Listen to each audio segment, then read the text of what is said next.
What's up, everybody?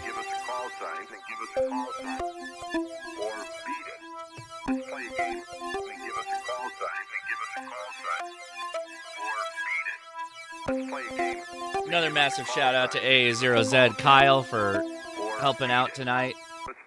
I didn't give him a lot of warning on that live stream, and he was ready and willing and able to be able to help out. So he deserves all the subs you guys throw at him, and it's justifiable. Trust me. Go check it out if you're interested in learning CW. Got some smart people in there working on that, helping people out.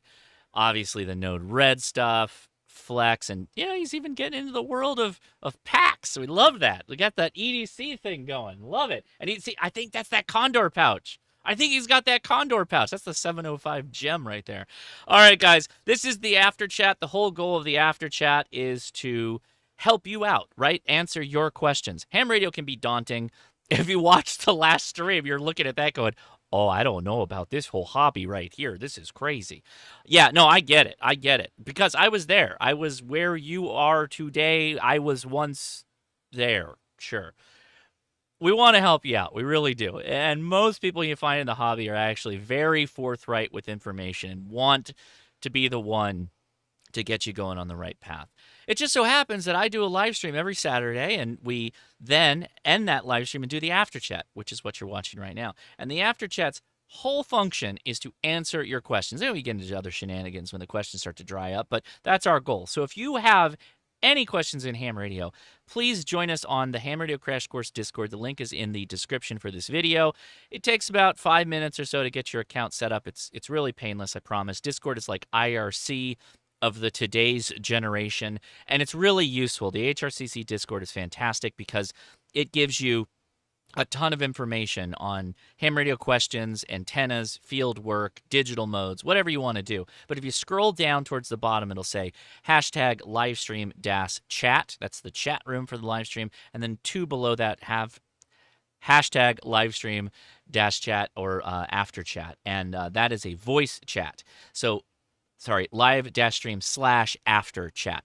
Set up a mic and a speaker so that you can hear yourself and a microphone, and set that PTT button because we got so many people in there. We kind of have to treat it like a repeater. So bring your repeater discipline to the after chat, and we appreciate it. All right, let's go say hi to our live stream friends here on the Discord. Man, that's a good one. How's it going, everybody? Hi, Josh. Hey. So I think Kyle's hanging around. Is he in here?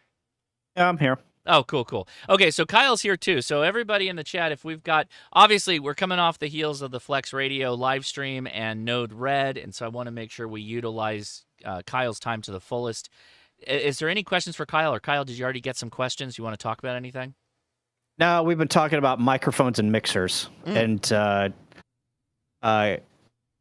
Mike has been totally No,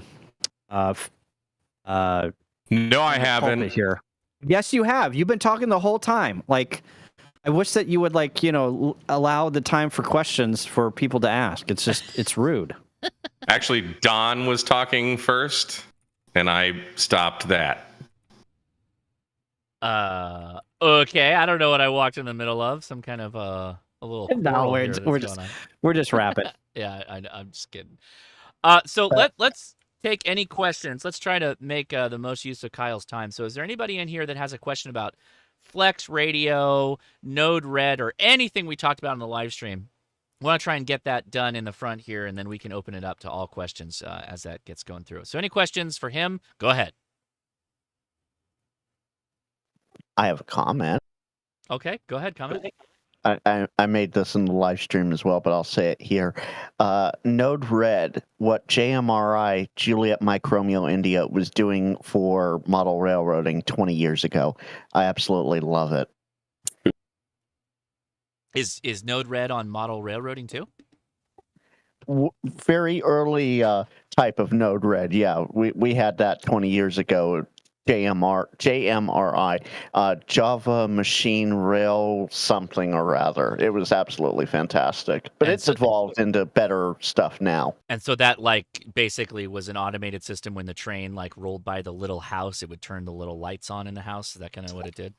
Yeah, you roll right over a sensor. It would Oh, that's cool. run a script and turn something on, turn something. That's how, like on bigger model railroad layouts, like at Costa Mesa Railroad Museum, they have a little layout there. That's how the signals, the crossing gates, all of that, that's how all that works. Anyway, I just had to put that out there. Hey, wait. We gotta go back a step. You're telling me that there's a really big model railroad museum in Costa Mesa, California?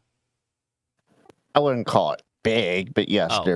there's a museum there. Not never California been. State Railroad Museum big, but I've never been to either one, so I should probably add that to the list. I'll drop a link for you. Excellent. So there's a question in the text chat from Scott Gibson. He says, if I ordered an 8400, is there any reason to install the current version of Smart SDR, or will there be a new version at launch? Yeah, there'll be a new version at launch. So Scott, don't install anything right now. Wait till you get your Flex, and then install the latest version of 3, or they might even come out with 4. So I did hear a rumor. No one confirmed it, but there's 3.7.5 out today. 4 is right around the corner, and 4 is going to have some really cool stuff. So I think what you probably should do is, wait until 4 comes out. I'm sorry, wait until you get your Flex and install the latest version. And that might be 4, that might be 4.1, who knows? So that's what I would do. Okay. Yeah, that's probably a good call. Undoubtedly, when a new radio comes out, they're going to have something new in the software that you're going to want to be able to jump on. So, go ahead, Don. I think 4 is supposed to have adaptive pre-distortion, which is why I think when the radio releases, it's going to have 3, at least until they get the adaptive pre-distortion working the way they want it to. Yeah. I think, so this is how Flex makes money after you get the radio. What they do is everything within a major version is free. So going from 3.4 to 3.5 to 3.6 to 3.7, all of those upgrades are free. But going to a major version is a cost. And last time they went from 2 to 3, it was $200. And that $200 was worth the money because of all of the new features that they give you. So I didn't know they did it that way. I didn't know that's how it works. Yeah. Oh, wow. Yeah. Okay. Wow. Okay. All right. Yeah, so they need some significant changes to draw. I'm not really going to give up my 6600 for a while yet, and so they've got to make it attractive for me to move to. And adaptive pre-distortion can't be the only thing. I'm really hoping. By the way, one of the things I really want to see is RBAC, because boy, you were talking about having somebody use your Flex. I do not want somebody to use my Flex unless I can control what they can do on the radio. Yeah, yeah. Well, they've been, Don, they've been talking about for a while where I have a radio, I have a remote station, and I have a club, and I want to give people different access to different things on the radio. So therefore, it's like, Active Directory on Windows. I can give different people different permissions to do different things, and I control that. Yes. Yeah, that's exactly what I asked for. When I first got the radio, that's exactly what I asked for. Wouldn't it be great if it could just say, okay, if I wanted to open this up and let some people access the radio. I'm not saying I'm doing that. Don't hold me accountable to it. But, what if I just, said only QRP? Only QRP, and you can only do, 10 meters or something like that, or 20 meters, right? That would be what I'd want. I'd do something like that. That would be interesting. That would be an interesting discussion, but yeah. Well, I mean, if you're running the radio and you've got I know, okay, I've got antennas on 40, 15, 20, whatever, and you have some idiot come in there and go, hey, 2200, boom. Hey, let me see what happens when I try to sit out. No. Oh, Jody just dropped you a link there. He's got the answer for your question. Yeah, that's Don's question. No, that's my question when I ask it. Oh, all right. Well, it's a request. Lots of people have requested it. I get it. God, there was something. I just lost it. There was something I was going to go back to really fast. Shoot. Crap. Oh, While you're yes. thinking of It was you. It was K Booty. Go ahead, K Booty. Oh, I have small flex news. I broke down and bought one of those Ukrainian transceivers. I couldn't justify spending a ton of money on a Q5, considering how little I get on 2 meters. So I got one of those $100 things. It works quite well. I got it yesterday, and I can only get about 7 watts out of it, but Vara works. I actually sent you an email earlier today with that. And APRS works, and I can hit the repeaters. So I got a decent enough antenna on the back of the house that 7 watts I can do kind of what I need to do. And I'm quite pleased. It was pretty easy to get set up, too. It's a pretty inexpensive piece of kit, and it gives you 2 meters on the flex. I thought it's cool. I thought I'd pass that along. Can you drop the link for it or something so I can pull it up so that everybody can see what you're talking about? Because are you talking about a transverter? Is this a transverter? Yeah, that's got to be it. Yeah, let me look on. I've got 220, 2 meters, and 440, and you can on the 6600, which is, by the way, one of the questions that people were asking. Yeah. The 6600, you can run a 440 and a 2 meter on the same radio and run full duplex. And not only that, but you can have a very, very steady signal with a GPS DO, which unfortunately the 9700 requires an extra device to do that. So answer this for me, Don, because you were in the chat and I might have missed it, but I think it's a really good point. So you were saying that there's 2 antenna ports, but there's also 2 transducer ports. So these are separate. 2 transverter ports, yes. 2 transverter. 2 transverter. And 2 receive ports, so you can have separate receive antennas, which is a wonderful thing. So let me make sure I got this right. I've got the 6400, and it's got two antenna ports and then 1 transverter port. Okay. Right. And a receive port, but only a single one of those. Let's walk through this logistically. So let's say I've got my step IR on the roof, which takes me through 40, and then I've got like another 80 meter antenna. So there's my 2, standard antenna ports right there. But then I put a transverter for 2 meter, 70 centimeter or something like that, or 2 of them. That's a whole different set. That doesn't mess with my 2 antennas. So now I've got VHF, UHF out of my flex radio while still having HF. Right. Correct. Yeah. Correct. And you can get there is a transverter from Q5 that has like 5 different VHF, UHF bands on it. Yeah, I want that, but it's like $2,500. Oh yeah, it's not cheap, but again, I mean that's 5 bands. For instance, a 9700 only has 3, and so it's. I mean, price-wise, it's kind of. The other thing is too. I believe that one does 150 watts, so that's the reason that it's so expensive. Is that it's you're getting some decent power out of it. And they make that one where you got a bunch of options. You can have single ins and outs. You can have an in and an out for each band, or 1 to the radio and 1 out to each antenna. It's a pretty slick setup. Yeah, and I think Michael has one. Did anything more than fart around with VHF every 6 months, I'd get one. But I know I wouldn't. It's like when I had the 9600, I barely used it. I'm thinking now about getting. Well, I need something out here that can do 100 watts on VHF, UHF, but the transverters are just. I mean, that's one of the things I love about the Flex is it's one of the most flexible radio platforms out there. I mean, receive antennas, transverter ports. Then you've got two regular antenna ports, 2 SCUs, I think they're called. And I mean, it just makes the whole platform just so programmable and so easy to, hey, I want to try this. And it gives you all these possibilities. So real quick, there's a question. Will the Flex control a step IR from a remote operator without the Node Red? So yes. The short answer is yes. It has to. It has to, because my ICOM, I've got it controlling. You just the radio needs to be able to talk to the control box for the step IR. As long as that happens, you're fine.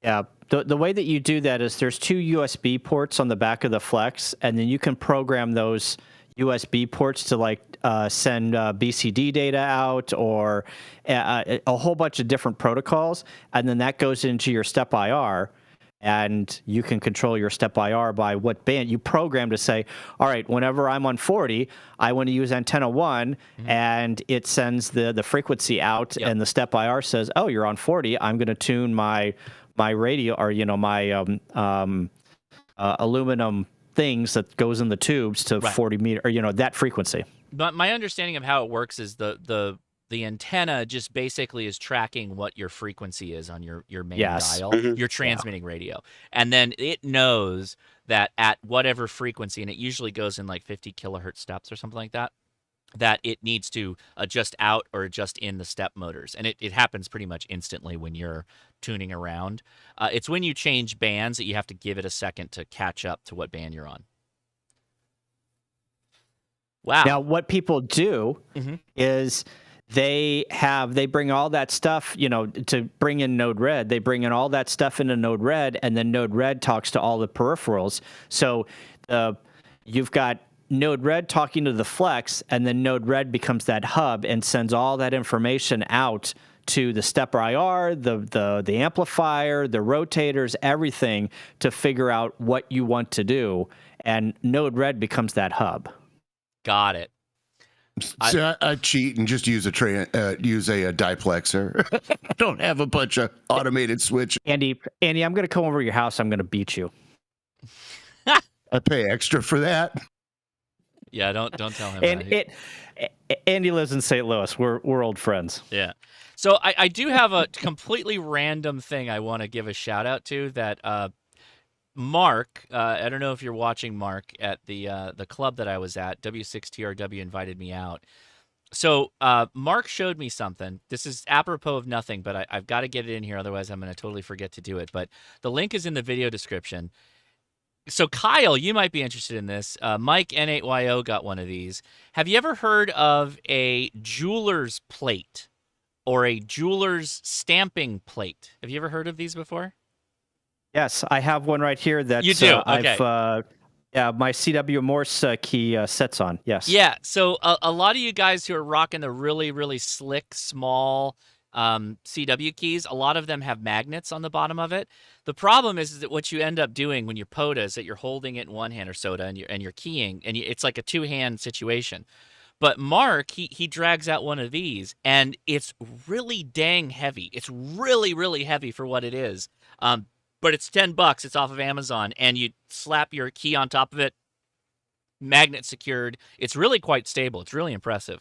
So there's the shout out on that. The link is in the video description if you guys are interested. But I wanted to get the word on that because it's pretty slick. I was pretty impressed by it. But okay, there's that.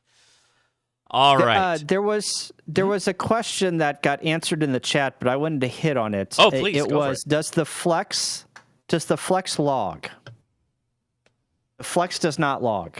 It is just a radio with a software interface. It does not log. So, Josh didn't put in or didn't show HRD or any of his loggers, but, it is just like any other radio. Yeah. I would say it's more flexible when it comes to interfacing with logging stuff because you've got so many cat ports and whatnot you can play with. Yeah, actually, you're totally right. Yeah. We got totally sidetracked by other things, and it's really difficult to get a lot of like here is the entry level, and let's go to some level of competency on a live stream. It's really difficult to do that in an hour. So let me do this. Let me log back in, and I'll show you what that looks like. It's actually it's insanely simple, at least in Ham Radio Deluxe. So I hope those guys don't mind. I'm just gonna dive back in here. They're like, oh, you only need it for an hour, right? I'm like, yeah, sure. Let's see. So let me connect this back up. I don't think nobody was using it. But let me go back up here to the display real fast. So okay, you're familiar with this from the last hour, but I'm gonna bring that cat thing back up. So here's the cat thing. So I'm gonna connect to the radio with the cat app, and now we've got somebody else might be on it. It just turned green on me. Someone else might be using it. So we're You can use it too. It's not I'm not Yeah. gonna do any transmitting. Right. I'm just gonna You'll be gonna fine. monitor. So Multiflex. that's a port that I made. It's COM port 22. So let me open up Ham Radio Deluxe and I'll show you what this looks like when you bring it up.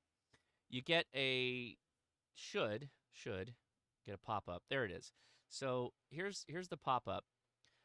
This is the connection to radio, and I already have the Flex Radio set up there for port 22, but I'm just going to show you. It's really simple. You just hit New. You say Flex Radio, which is right there, and the radio is a Smart SDR.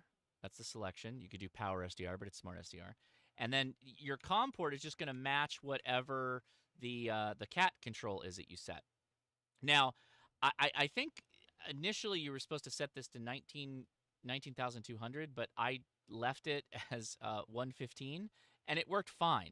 So if I go back to preset and I just hit connect, it works, and it starts connecting. It's literally going to show the operating frequencies, which if you look up above my head here, 14320, 14320 right there. And my logger just open up below here on the second screen, which is that guy right there. And it'll start doing all the things. And so you just kind of let this run in the background, and it's done. You can do all the Ham Radio Deluxe things with the Flex Radio. It's really straightforward. It's really, really simple. Now, let's just take that as the step one. I showed you the step one. We will have to do a go back on, other logs once I get it, but I think it's going to be better if I actually have it in my possession to be able to show you a little bit more deeply. By the way, here's another shout out that I got to make. Did you know that Ham Radio Deluxe does SSTV? You might have. But did you also know that it has a webcam feature? That if you point a camera at it, it'll take a still and it'll send your still over SSTV? It will. And it works really well. It was working, but I think once I got the stream started, because it's trying to use that camera setting, it's not going to work. But yeah, you can webcam SSTV, so it'll add your call sign and whatever you want and text below it. It's ridiculous. It's really, really cool. But anyway, there's that. All right. So that was the example I wanted to show. So I can close this out for now because I'm going to get back on the 7610. So cool.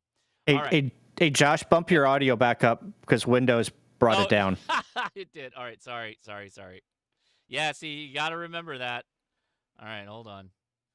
Screaming into the microphone's not going to help. There it is. All right, it's back up. Sorry about that, everybody. Yeah, that's the one problem with the Flex is that it will do that, and then there's not much you can do about that. So, all right, let's take any questions for Kyle since we have him here. And actually, we got a number of Flex users, active Flex users that should be able to provide their thoughts. Anybody, anywhere with questions, Flex, Node, Red, or otherwise, come now.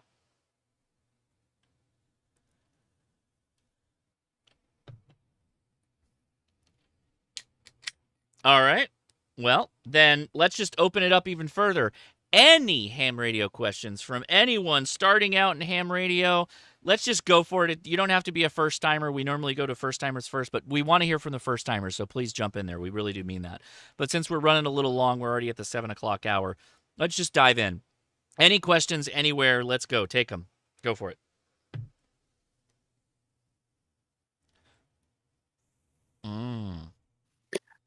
I have one that maybe somebody can help with. Anybody know of an outdoor 12-volt power supply? Like a weather resistant, like sealed? Yeah, because I got an Antenna Genius and I want to put it outside, but I thought it ran off of PoE, but it only had you have to run 12 volts to it, so I'm going to have to get an outdoor 12 volt. And there's so many on Amazon, and I have no idea whether they're really that good or not. I don't know. I've never used one outdoors. Does anybody use an outdoor 12 volt? Don, how many amps do you need? Kyle, you have an Antenna Genius, don't you? No. Oh, okay. Yeah, I don't know. I'll have to look. That's one thing. I would suspect very little because I don't think it uses a lot. But man, that's a big, hefty box. Yeah, that's a tuner, right? It's a tuner. No. It is an 8-position switch that you can put on Node Red. Okay, got it. Yeah. I know what you mean. Yeah. Yeah.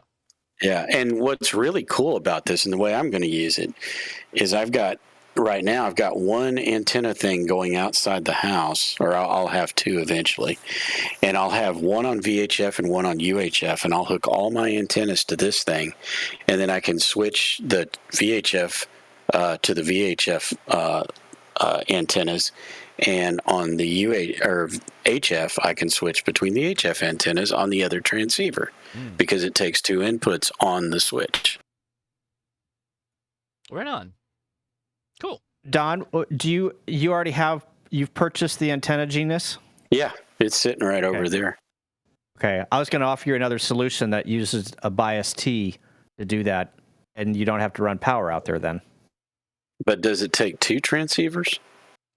But you can put two of those out there and just control them independently, and then put some logic in. Yeah, I'm trying to limit the number of external exits I have out of the house. Maybe that doesn't matter. But yeah, but I already got, and there's lots of Node Red software already out there for this, right, Kyle? Yeah, there is. Steven Hauser, NH1S, has already written all that stuff. Mm-hmm. Well, the other thing is, too, this will actually integrate seamlessly with Smart SDR. Yeah. As do all of the, like you were asking earlier about the PGXL and the TGXL, all of those Flex Radio products will work seamlessly together with Smart SDR. Yep. All over Ethernet. Oh, I love it. I have it. Yeah, I was just going to throw to you, Andy. Go for it. So this is sort of ham radio adjacent. Okay. What I would like is a rack mount DC power supply with either variable outputs for each jack or like a choice of like, well, these are 9 volt, these are 5 volts. You know, sort of like those power bricks for, and Mike will know what I'm talking about, guitar pedals, but like more of on an industrial type scale that you could put in a 19-inch rack. Does anyone know of anything like that? Oh man, that's a really good question. Most of your rack mounted power supplies, DC power supplies, can be negative 48 volts. Yeah. Right. I know. Andy, what I do in the contest station is we use, in the back of our rack, we use those DIN rail Meanwell power supplies, and you can get them in 12 volts and 9 volts and 5 volts. And you can, so those are quiet. I mean, they're switching power supplies, but they are quiet. We have, tested them, and they're by a manufacturer called Meanwell. And they're DIN rail mounted, so you can kind of mount them on a DIN rail, and it doesn't take up much space. So it's not a 19-inch rack, 1U or 2U form factor, but they're small, very small power supplies that are DIN rail mounted. I'm going to look into that. And a factor, because this is going to be next to a rack full of enterprise servers, so it really doesn't matter. My basement is loud. Yeah, Andy, I would suggest looking at the CCTV world. There's a lot of DC 12 volt power supplies that are rack mountable for that world. Yeah. Even I don't need that much 12. I think I have one thing in there that runs off 12 volts. Everything else is 9 and 5. Oh. Huh. Okay. I mean, what do you planning to do? I'm trying to get rid of a pile of wall warts without using like 12 volts and a shitload of buck converters, basically. Okay. Yeah. It's a good question. Real good question. You know what's crazy is K3LR in Ohio, his superstation, he will not allow any wall warts in his station. So if you bring in an iPhone or an Android and you try and plug it in, he will slap your hand, and he will make you connect your phone to things that he have set up for charging phones, because there are no wall warts at K3LR. I've seen a video about that. It's just he's just got like a stack of switching power supplies there. Yeah, That's funny. All right, got to keep that in mind. I'm surprised he uses switching power supplies. but yeah, I think they're all linear. Yeah, that's what I would think. That's what I meant. Sorry, I was. Yeah. Oh, okay. Yep. There's nothing wrong with switching power supplies.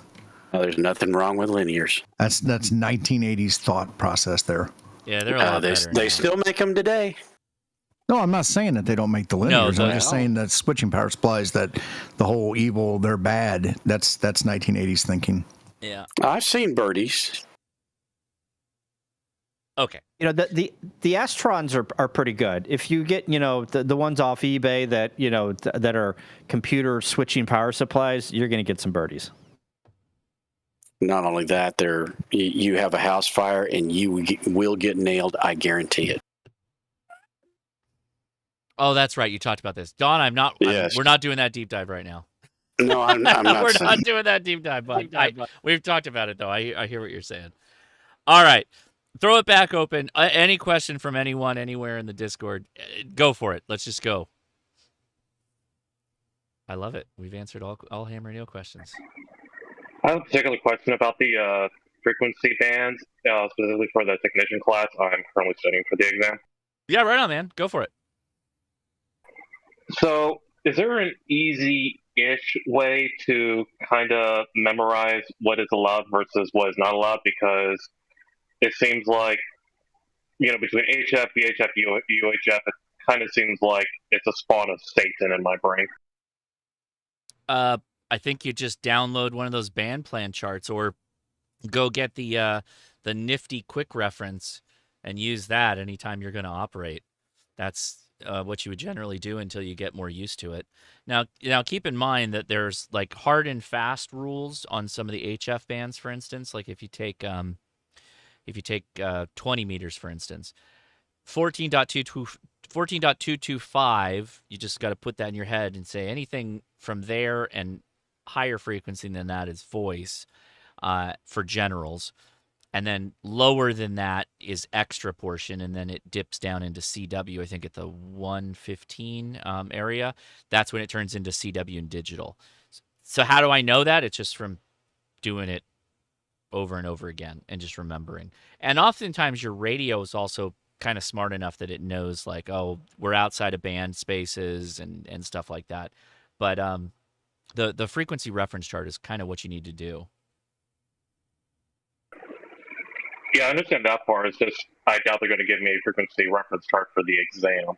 So that was my only curiosity, but No. I do appreciate it. Yeah, there's no. My wife actually asked me the same thing. Like, there's no like mathematical equation you can do, because that's what she wanted. She was like, "Give me some kind of equation that I can do in my head to how the frequency allocations work." And I'm like, it doesn't really exist. It's not really a thing that's there.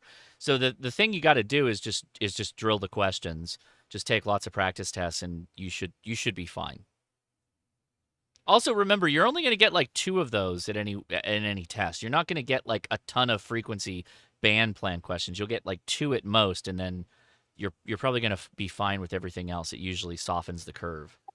And generally, and correct me if I'm wrong, Josh, I don't think you have more than 2 bands within the same wavelength or megahertz. So they're like 2 meters, not like 2 and 3 meter. I mean, or 4 meter. I don't know. They're not in the same frequency. So I would focus in on what the core frequency is, and if you hear 7 megahertz, that's 40 meters. Or you hear 14 megahertz, that's 20 meters. Yeah. I don't remember off the top of my head what the particular questions are at the technician level, but they're probably more along the lines of that. Like, you just kind of got to remember 40 meters is 7, 20 meters is 14, 10 meters is 28, that kind of stuff. You're probably going to get more questions along the lines of how close can you actually transmit near the top edge of the band? Yeah. Are you going to be outside of the band if you're, if you got that, whatever it is, point, 298, and it's a 3 kilohertz wide signal, and 30 is the 300 is the top of the band. Are you going to be transmitting outside of the band? That type of question. I will also. Go ahead. Somebody's going to say something. I was just going to comment that I did the math when I went to take all 3 of my exams and realized that there was no way that those frequency questions were going to be the difference between anything, Right. and just decided that's not how my brain works, memorized everything else, and had like one of them. Mm-hmm. Yeah, oftentimes people spend the most amount of like consternation on questions that they're only going to get like one of. And so if you fail that one, it's like, you're fine. Just move on. It's okay. I thought some of them had to do with like the band edges, if you will, for a technician versus a general. Yeah, that exists. Yeah. Like they'll give you the if you're operating on the higher side of 20 meters and you're running upper sideband, which is what you would be doing, like how close can you be to the band edge, which is going to be like 3 kilohertz, 300 kilohertz or whatever it is. 3 kilohertz, sorry. Stuff like that. But again, those are also those are hypothetical situations which you're just going to memorize that, and they're just trying to instill in your mind is that if you're running upper sideband, you are going to be north or higher frequency of the carrier frequency. So if we're on 14.075, the stuff that your radio is transmitting is going to be up frequency of 075, and you just have to keep that in mind. But yeah, good question. And sorry, there's not a more better nuanced answer than that, but that's what it is. Got a question from Richard. Hey, what's up, Richard? We know that guy. The Truck and Ham. He says, I noticed a bunch of birdies in my mobile HF setup. So he said question, but then made a statement. I've noticed a bunch of birdies in my mobile HF setup. So I'm guessing that you want to get rid of that. So you would need to unplug as much as the stuff as you can. I'd turn the truck off because if I remember correctly, I don't think you're wired in power for the truck. You're running off of a battery. So turn everything off, plug the battery in, and see if you see the birdies. If you still see the birdies and it's not in the truck, then start turning things on individually until the birdies come back, and that's how you target it. Go down another comment from Nat. He's talking with Mike. Yeah, he did say it comes from the charger for his BioNO battery. Suggestions of how to let the birdies fly away. And call Kevin at BioNO and have him get you a charger that doesn't cause birdies, I'm guessing. Or ask him what the deal is there. Is he running bobtail? He's definitely running bobtail. Yeah, that's interesting. I've got a lot of BioNO chargers. I do too. And the 20 amp chargers are noisy as hell, but the 6 amp, the 4 amps, those are all quiet. So I'd be curious which one it is. Also, I think it's not unreasonable to say that you're not operating your radio while also charging the battery, hypothetically. Like that's not necessarily. No one really expects you to be able to do that. Sure, a solar panel with a charge controller, you should be able to power your radio without there being birdies. But actively charging your radio on a battery that's also running, that's not a good idea. Go ahead, Kyle. I was going to say, get a Mix 31 E240 toroid and put at least 7 to 8, maybe 9 wraps through that toroid and see what happens. Yep. Mainly do it on both sides. Yes. So I asked him in the chat, but I'll make it focal as well. I asked if it's the SC4030 JUD charger. If it is, that's the 30 amp hour charger that I was sold. And depending upon where I'm at, I see some birdies, but they're not enough to be worried about. So I'm wondering which charger. Okay, he says he has no clue. So, some of them do have birdies to them. The man's eating dinner and watching us live. Well, thank you, Richard, for watching. I appreciate it. At the truck stop. We'll see you at Montsano, right? We'll see you soon. Take it easy. By the way, I bought my airfare for Montsano, man. That was the cheapest flight I booked in a couple of years to Huntsville. Very excited. Yeah. By the way, I do have a question since Mike is around. I did get one of those. In fact, I literally went to Mike's store and ordered the charger off of Mike's store to charge my 100 amp batteries. Mm-hmm. And when I plug that sucker in to the battery and turn it on, you plug it in and one of the red lights comes on. and then the other one is supposed to come on when it's charging. I cannot get that other one to come on. Every once in a while, you'll turn it off and on and off and on, and all of a sudden, oh, okay, it's red now, and it's charging the battery, and you can walk away, and eventually the battery will be charged. But getting that red light to come on, and I've got 2 Redotos and that red battery that Mike had showed. I haven't tried the red battery yet, but the Redotos, neither one of those, it's a struggle to get that red light to come on to charge. Which charger? The one that's on your in your store. From Amazon. Could you be a little less specific? Yes. I only saw one, Mike, but okay, it's a 40 amp, I'm looking at 20 amp, 3. 20 amp charger. From Bioenno? Yeah. No, it's on your Amazon page though, right? Is what he's saying? Yeah, on what Mike's Amazon. Okay. Yeah, there's a Bioenno on there. Yeah, it's that one, Mike. Yeah, there's 3. But it's the 20 amp. Yeah, I've got 4 of them. Oh man, okay, you're gonna make me look. I only Mike, saw can you one, drop the but link that's to okay. drop the link to the store. No, I'm saying I've got 4 of the 20 amp chargers, and you're saying it doesn't work? No, I don't know. I think I'm doing something wrong. It's always me. But how do you get it It's to kind of start hard to screw or up, charge? Don. I was You wondering connect that. the red to the red and the black to the black, and you turn it on. But it's always got one red light on, right? When it's plugged into the wall, even. Now you're gonna make me look at it. Hold, please. Hold, please. Okay, I'm sorry, Mike. Oh, jeez. Oh my gosh! So we got an answer from B&H Photo, who dropped it. Of course, it was Jody. So back to your another question that you had there, Don. You're looking for that, not Don, Andy, that rack powered DC PSU. It's only $924. That's bud. a bit much. That's exactly It's what I only want. $924, my guy. I don't know what's your problem. You should buy 2 of those things. That's Canadian. That's $924 Canadian. Yeah. You know what? I don't even so care. that's like $50 US, Oh, right? right, yeah. Sure. I'd say more like $2.98, but okay. Yeah, it's a couple of toonies. I'll tell you what. I can't tell you to go see much in New York. I can't tell you there's much I would recommend. Other than I did like Central Park in the library. B&H Photo is a must stop. If you like photography or cameras or anything like that, B&H Photo is on a completely different level. Go see B&H Photo. It is amazing. And you think about how much rent costs in New York and the fact they can run a multi-level, huge square footage establishment like that. Amazing. Go to B&H Photo if you can. It's awesome. It is the holy land of photography. It is, dude. It's awesome. But did you go to any of the bookstores? What are books, Don? What are books exactly? No, I don't know, not. but yeah, my wife was a writer, so when we were there, awesome. It was like and the other thing we did was we just got out on the street and just walked, because you just walk down one of those streets and you see just interesting stuff after interesting stuff. Which boroughs particular? Which borough was?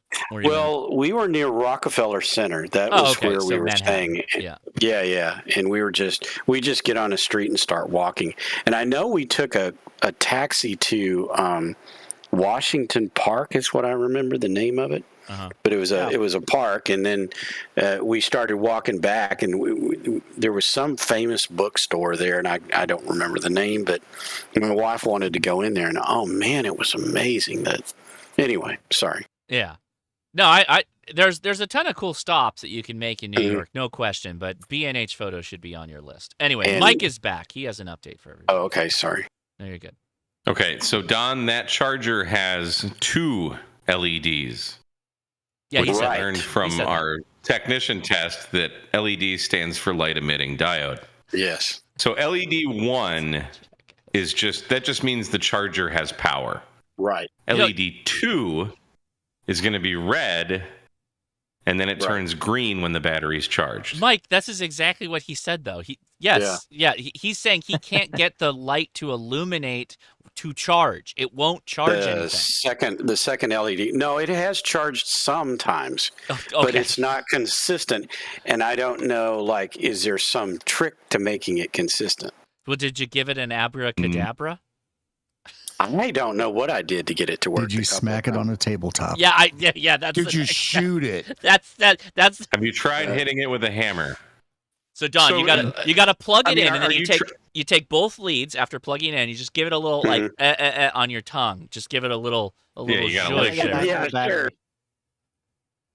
And how Are you much charging like hammer? fully dead batteries that the BMS has cut the? No, in fact, they were mostly charged, but they needed like, I don't know, 20, 30 minutes. One of them was, the thing was, I had not charged them, and I do this anyway. I'll let them sit for like 3, 4, 5 months, and then I'll charge them again. And so they'd been sitting a while. That was the only thing, is they'd been sitting a while. Matter. And so I charged them again. And now I have run them both, on field day for, quite a number of hours. And even I let the 101D sit on I wasn't transmitting on it, but just literally sitting in there running for an entire day on one of them. And one of them's down to 13.1 volts, which is nothing. The other one's down at 12.8. What size batteries are these? 100 amp. Okay. 100 amp Redotos. And Don, this happens on multiple batteries? Well, 2, yeah. Sounds like a charger problem. So you would But they expect charge to see other something. batteries. You would expect to see always- the light in some case. Like the light. So I'm guessing the light has 3 options. It's charging, it's charged, or there's an error. And usually errors like a flashing yellow or flashing red. Yeah, or something there's along those lines. The there's fact that no you get flashing, nothing, anything is Mhm. that doesn't seem right to me. Well, if you don't have it connected to anything when you like turn it on, and there's a switch on the back that's on and off, and when it's off, that first red LED always is on, which is frustrating to me. It's like, look, that LED should be off, and then when you flip it on, it should come on, and then the other one should. But no, it's always on. No, mine's as long as it's mine's plugged off. in. When I'm looking at it right now. It's plugged in. The switch is off. The LED is off. There's no LEDs on right now. This is the BioNO one. You should probably contact Kevin. Yeah, I guess I Yeah. should, because it's. That's why I asked, because I literally could not find any documentation. Yeah, I think we're all on the same page. Well, Okay, as sounds great good. as BioNO batteries are, that 20 amp charger. Well, I've had 0 problems charging multiple different brands and sizes of batteries with that charger. The only issue I've had is they are noisy as all get out. Like if I turned it on, forget about operating the radio. But no, I've never had any problems charging any BioNO or any. I mean, how many battery review videos have I done? I charged all of them with that 20 amp BioNO charger. So yeah, Really? call Kevin. I thought you had that red funny one that has the little funny face on the front of it.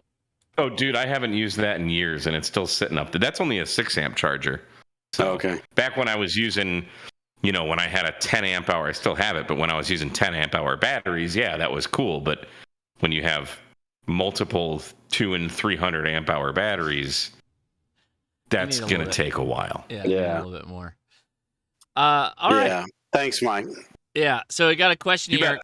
Loop on the ground antennas. Can you run the loop around your driveway, or is it only effective on dirt or lawn? I figured the rebar in the driveway would cause, and I think this is on Discord, so we can follow up over there. I think the question kind of centers on, like, what do you mean by around the driveway? Like, you're going to have cars running over the wire? That doesn't seem like a good idea, but I'm assuming no. So loop on the ground antennas, yeah, if you get a bunch of metal around it, it's going to affect it somewhat, but it's still going to work. I just don't know how effective it will be. And I don't know that we have enough information to know for sure. I have done that. Running it around my driveway, and it worked just as well as the one I didn't have running around my driveway. I feel like the sample size is, I mean, that's good. That's a good data point, but I feel like we don't know for sure, right? The answer is I don't know. You should try it though. Well, I have something to say about this. Oh, okay. I actually have a video, and I dropped it. Mhm. That's Aaron N6ACA over in Discord. Yeah, he wanted to know if it was going to have issues because of the rebar in the driveway causing issues, but he doesn't own any of the parts to test this out. I have my loop on the ground stuck between the cracks around the edge of my driveway, including between the driveway and where the sidewalk and driveway meet. Absolutely no difference between that and just throwing it out across, doing a loop on the ground on dirt across the yard. Absolutely no difference at all. There you go. Mhm. And the real point to a loop on the ground is the on the ground part. I have not. I mean, you're not really transmitting, so No.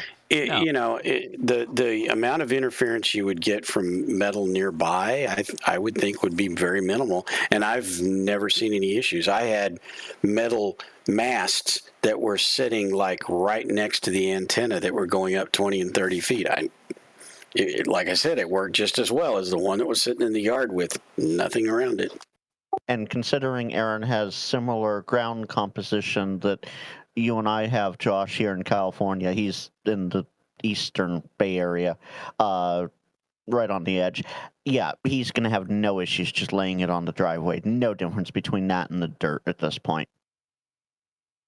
Okay. I will point out that I once wrapped my house and put a loop on the ground on a concrete pad around my house. Yeah. Worked just fine. Nice. And that's probably a ton of metal and other things. So, yeah, go for it.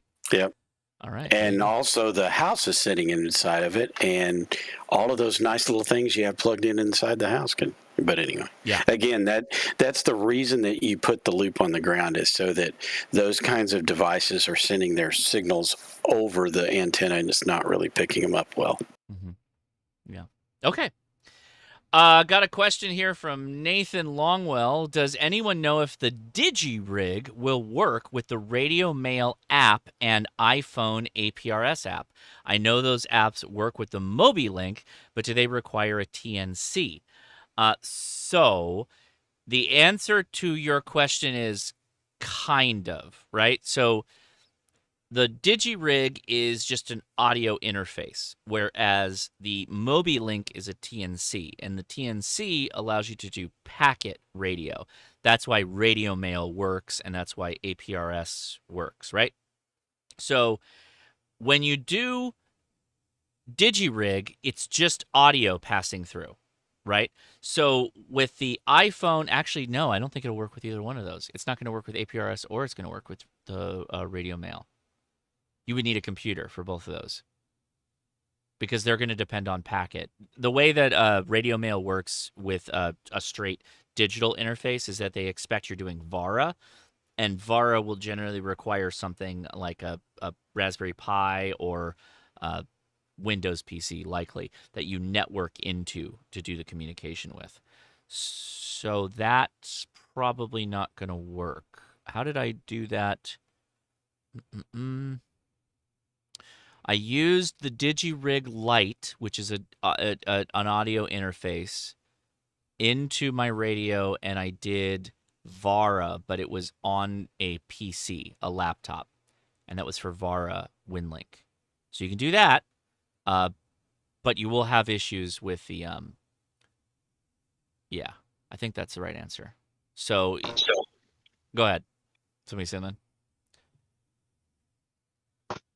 No, I was going to ask you a question. Wait, we're not done with. We're still on the first. We're still on one question. So hold on. We'll come back to it. No, you're good. You're good. So yeah, the answer in this case is not. It depends. It's kind of. No. So remember, packet requires a terminal node controller. Think of it as like a modem, back in the old days modem. A straight digital link for audio is not doing modem stuff. It is just passing the audio through. That might work for APRS into your phone. I bet that probably would work, but I'm pretty sure Radio Mail will not. I'm pretty sure about that. Yeah, I'm pretty confident on that one. Okay, go ahead, Ari, with your question. Okay, so tonight, besides me trying to build my own shack, which eventually, hopefully that will happen, I was looking at the handheld ham radios, and I wanted to ask you guys, because I'm so confused about the Baofeng. I see that Dave Kessler made a video out, maybe a few years or a few months back, about the Baofeng 5VUR. He's saying that it's not as accurate as his other handheld. Besides that point, I want to ask you, because I also look up to you, what do you recommend as a handheld mid-grade that I can possibly use on a tech level? Eventually, I'll be a general, but on a tech level, I can only use 2 meters. What do you recommend at a mid-price range? How much is your mid-range? What does that mean? How much money? I mean, I see that the 29 is the lowest end. I might be right. I might be wrong. Give me a dollar amount. Give me a dollar amount. How much you want to spend? $50, if that's a reasonable amount. And this is going to be okay, straight up, $50. Here we go. Go buy yourself an $18 Baofeng off of Amazon, and go buy the $20 FTDI programming chip cable that goes with it, so you can program it, and then go buy yourself a signal stick. There you go. That's about $50. Okay, thank you. I want to do that, and then I also wanted to, that as a technical technician that I have never used my radio, that's probably where I'm going to start out with. Thank you very much. Right. I hope you all have a good night. No, yeah, thank you. It's a great question, and I'm specifically answering it because you're starting out. So get yourself the cheap Baofeng. It's clean. The $18 Amazon Baofeng is clean. You get yourself the good programming cable so you can actually program the thing for local repeaters, and then get yourself a signal stick. It's an upgraded antenna. It'll do great for you. So that's perfect. I also wanted to say, tell you, Josh, when you're not online, I'm also hanging out with Frank, and Frank has actually been helpful very much. Good. So I wanted to thank both of you guys, besides Dave Kessler. Thank you both. Yeah, all great guys. Thank you, Frank. All right. No problem. All right, let's take another round of questions, and we're going to say hi to our YouTuber friends. So anybody in here, any question, anywhere, go for it. Anybody waiting to ask a question, now's the time. Hey, Josh, let's follow up with my battery. Uh-oh, Richard's back. All right, Richard, let's go. What's going on? Okay, I finished dinner and came out to the truck. Now, this is not actually a bioenno charger that came with the setup, and I actually ordered it from outfit in California that sells the bioenno battery. Well, you've seen that big orange box that I've got. What is the charger? What is the charger? Mike will have fun with this one. Fuyang. Fuyang. Something like that. Okay, you got yourself a Fuyang charger. All right. It is a, let's see, 15 volt, 6 amp. Okay. I'm trying to look for the actual output wattage on here. Yeah. And so I'm okay. not seeing that one. Right, but so you're plugging in a battery and you're getting like birdies on it when you're charging another battery, unrelated to the battery you're running off of, right? No, I'm actually running on that 60 amp hour, or I was. So you are trying to simultaneously charge the battery and run your radio off of the battery at the same time? Yeah, most of the time the radios are in standby, though. Okay, so then what does it matter if you have birdies if they're on standby? Pretty much kills my receive. Right, because you're charging the battery. Yeah, it's going to do that. So you're charging the battery with a battery charger is going, particularly if you connect the radio directly to the battery that's being charged, yeah, you're going to pick up some stuff. I think Kyle's answer that he gave you was go get yourself, what was it, Mix 34, 31, and wrap 31. 7 wraps of the power cable and 7 wraps on the charging leads through those toroids, and then see if it fixes it. But yeah, that's going to happen. Yeah, and Richard, you gotta wrap those toroids many times. I mean, you need thousands and thousands of ohms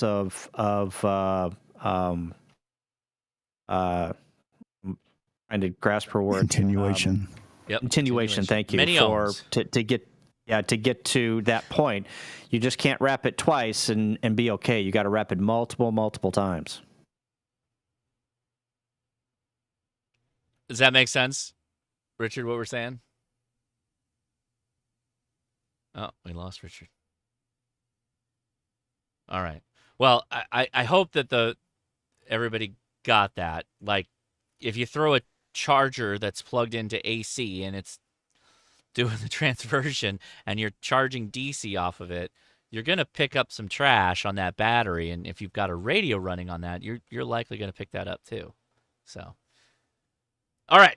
Hey, let's go down the list and say hi to our YouTuber friends that are hanging out with us tonight. We appreciate them taking the time, and we appreciate Frank for making sure I don't miss anybody. So, Bill, Ham Radio Tectonics, are you in the house, man?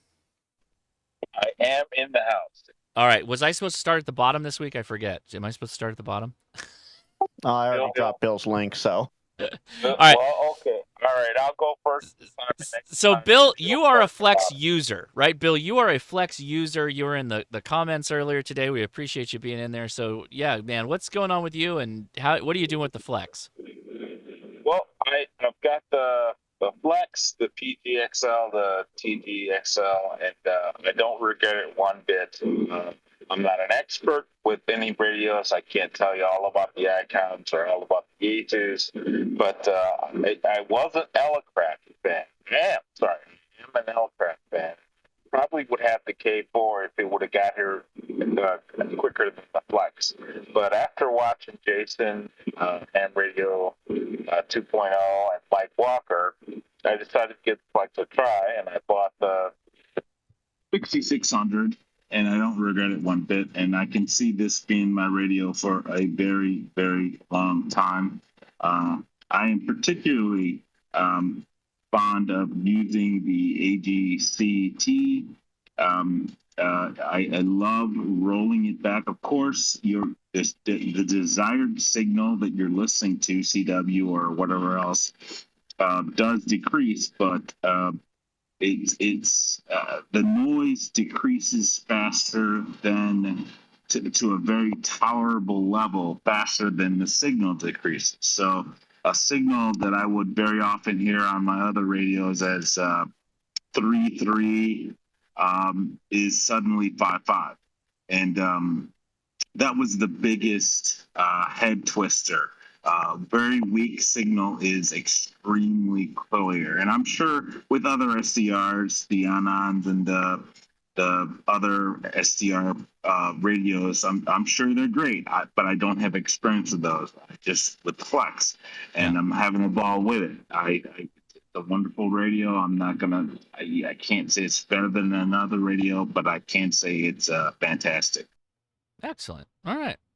What's going on in your channel? Anything you want to mention coming up? I just got off vacation. I was overseas for a little bit, and my channel is moving slow because I'm working on this green hand machine, and I finally got a stove and a sink installed, and there's a couple things that I want to talk about. One is the OHIS from Halibut Electronics. That a lot of functionality in adding that to my radio peripherals, and also a little side thing for people who like SDRs. I got the radio barrier working, and cool. It's a fun little toy. It's not a toy. It's a fun little radio. When you just want to listen. I don't transmit it out, I just listen. But I have a couple of videos that are coming out pretty soon. I'm moving kind of slow, and there will be updates on the radio trailer. And I thank you guys for those of you that have subscribed. I thank you very much. It's at Bill-HRT Ham Radio Tectonics. And you and Josh, you and Frank, appreciate you for giving me a list and shouting out. And I'll turn it over. I'll stop talking. Excellent. Well, thank you, Bill, for hanging out. Appreciate you. Are you going to Huntsville? By hook or by crook, I will be at. All right. Thank you, buddy. I'll see you there. All right. Next is Rob, Digital Rancher. What's going on, man? Hey, Josh. Hey, chat. Well, I right now I'm kind of down the Meshtastic rabbit hole, so I was excited to hear that you're going to be doing an update. I think I know some of the things you might be chatting about, so I'm really looking forward to that. Yep. I've been playing with some of the Spec 5 devices. They've got some really cool devices that I think are great for routers and repeaters, especially. But they just have some, they nailed the cool factor in terms of their print and their designs. Really good devices. So I'm playing around with those quite a bit. Also playing around. So I've got a Flex as well. And I had just bought the SAT pack, so I'm gearing up. Yeah, I'm gearing up for the Transverter experience. So, but I've got to get this. I got to get the SAT pack installed first. I'm gonna install it with a concrete base, all that kind of stuff. So, just working toward that. Right now, this 100-degree Texas heat is kicking my butt, though. So that might become a fall project. We'll see. Yeah, I saw the Spec 5 stuff. They're a little pricey. What are they adding to the whole equation for the price? I guess because you're not doing it yourself, it's all turnkey, right? It's all turnkey. Yeah, it's absolutely turnkey. Okay. First of all, their prints are some of the best I've ever seen, right? They're just really well done. Mm-hmm. They know what they're doing. They are turnkey. You turn them on, they ship them to you. They're already charged. They're flash. They got the latest firmware on them. But the other thing that's interesting about this group is they also have a bunch of software engineers on the team. And so they're doing some interesting things that are going to be showing up here pretty quickly, I believe. So keep your eye out on what they're doing. They're not only a hardware, they're not only a hardware team; they're a software team. Mm-hmm. Excellent, right on. All right, cool. All right, well, thank you for being out there, and I appreciate you. Go check his channel out. Appreciate that. And next is Don, N5SKT. We've been kind of living vicariously through his RF adventures now that he's got a new location. It's RF Quiet. What's new update from last week, Don? Well, I dropped another video this week kind of carrying on the same thing where I got the DX Commander up and got it where it's up and functioning, and that's where I started realizing, and I talk about it a bit in the video, that like if I get the hex beam up and I get this up and the DX Commander up, and I'm starting to put up the VHF UHF and got all that. And Rob's absolutely correct. If you don't do this in the first couple hours in the morning, you can't go out there at all. And I talk a little bit about that, but so that's kind of what my latest video is. I'm just carrying on the process, and I'll have more videos out as I keep moving forward, because like I said, I just got the Antenna Genius, and I talked about it in this video, but I'm going to be hooking that up and starting to have a single point, or my goal is to have a single point for my antennas to come in, and then to be able to sit in the shack and say, oh, hey, I want this antenna today, without really, you really kind of eliminate the patch panel kind of thing.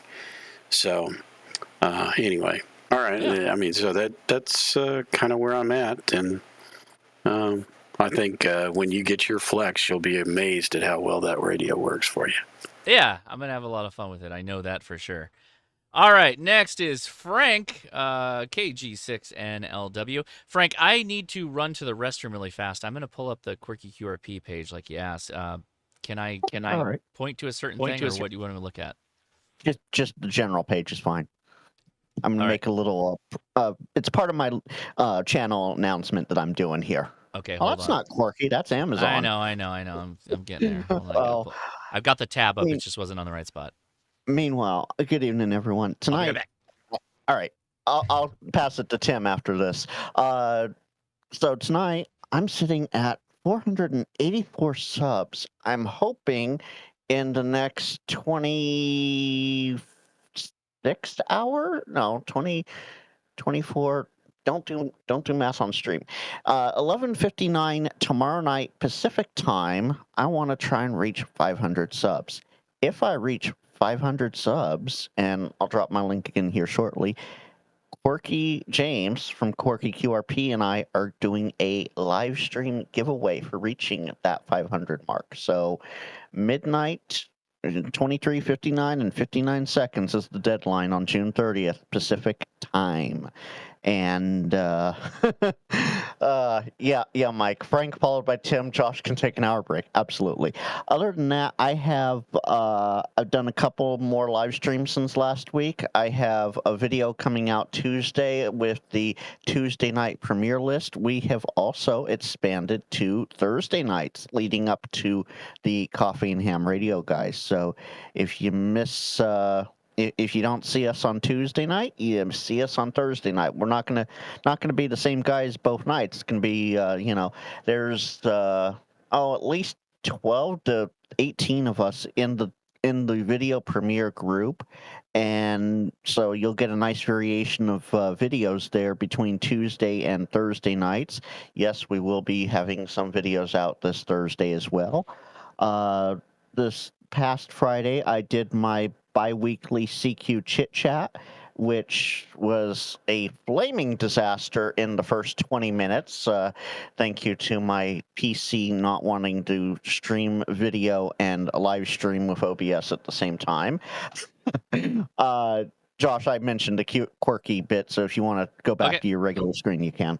But my CQ Chit Chat this past last night actually was fantastic, and I had two very special guests, Tuche and Marzuke from Turkey, TA7YLY and TA3 TGC on.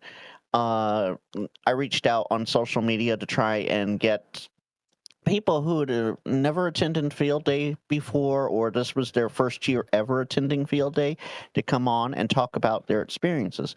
Well, from Turkey, they remoted into the VA3YLR station in Canada and participated in Field Day, and there's a live stream of that. It's in the show notes of my live stream from last night, as well as their interview, which I posted separately last night. So there you have it. So Tuesday night for my next video, every Thursday night for the NorCal SwapNet. This coming Friday is my first of the month Q and AMA. That's a question and ask me anything. I have a special guest coming on for that, and every other Friday night, so again in 2 weeks here, because last night was it, I am having my CQ Chit Chat. And that's about it. I'll drop my link one more time. And Josh, because you missed it as you stepped away, I haven't refreshed it yet, but I'm at 484 subs. And by 11:59 tomorrow night Pacific time, I want a goal of 500 to be reached. And if I do, that's where Quirky James comes into play. He has some stuff to give away. Oh, cool. And we're going to do a live giveaway if I reach that goal. Excellent. All right. Well, everybody go help out Frank. He deserves it. Excellent. Thank you, Frank, for the update there. Appreciate you. All right. Going down the list is Tim, Grayman Poda. How's it going, man? Oh, I'm doing good. Yeah, James, he's an awesome guy, and I like that. He is. I just dropped a video on the laptop sleeve, and James is a good guy, and he's always helping out in the community and giving giveaways and stuff like that. So I'm sorry, Frank, I forgot one thing, Tim. Oh, go ahead. If you go to Quirky QRP's website, and this goes for laptop sleeves that Tim's going to talk about here, use the code KG6NLW Quirky, and you get a discount. Oh, very important to mention that. Yes. Yeah, well, I'm not going to talk about the laptop sleeves. I'm going to just point you to my latest video. There you go. And it'll talk all about it.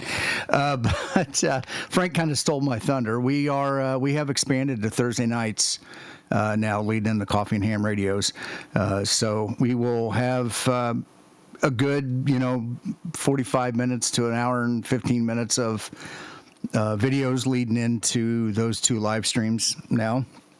If anybody is interested in making some YouTube videos, first time, we have a good group of people can help you get started in that. This is a great way to give back to the community in the form of making these videos and stuff like that. So I, too, also have a subscriber giveaway. It's actually 3,000 subscribers. So if you haven't done so already, please subscribe. Once we hit 3,000, we will do a live stream or something where we'll give that away. I don't want to spill the beans on it, but I will say this: it is can only be found in the finest penal institutions here in America. Bum wine, or I know. Oh, it's clear. It's transparent. Yeah, and it's not dental floss either. Is it something transparent though? It is transparent. Yeah. All right. I won't say anymore. And it's not a cheap HT. I'm going to interject one more time. One away, $4.99. Oh, okay. Come on, guys. Let's push him over the edge here. There we go. I'm over the edge. 500. Okay, So there you go. Quirky James, if you're paying attention, I'm going to hit you up soon. All right, now everybody unsubscribe real quick. Yeah. Tim, don't tease them. Jody's in the chat, and last week he did that. He went in and subscribed because I watched the metrics. Oh, someone's already done it. Okay. Don't give Frank a heart attack. See if you were really doing a real-time count there, Frank. That's it. That's all he was doing. Refreshed. $4.99 again. All right. Let's see. Well, Gray Man, you good? Thank you, buddy. Appreciate you hanging out. I am good. Thank you. All right. Next, Adam, are you there, bud? Oh, and I forgot. I'm doing a Frank. I own a Flex too. Oh yeah, there you go. Okay, we got another. Man, there's a lot of people that own Flex. Wow. Adam, K6ARK, how's it going, man? I own a Flex too, technically. Do you really? I bought a Flex 15. Yeah, I have a Flex 1500 that I bought from a little guy, maybe 6 months ago. And I actually want to get rid of it because I ended up buying what's the Don, the SDR you're always talking about? I bought one of those. The Hermes Light? Yeah, that one. That's a good one.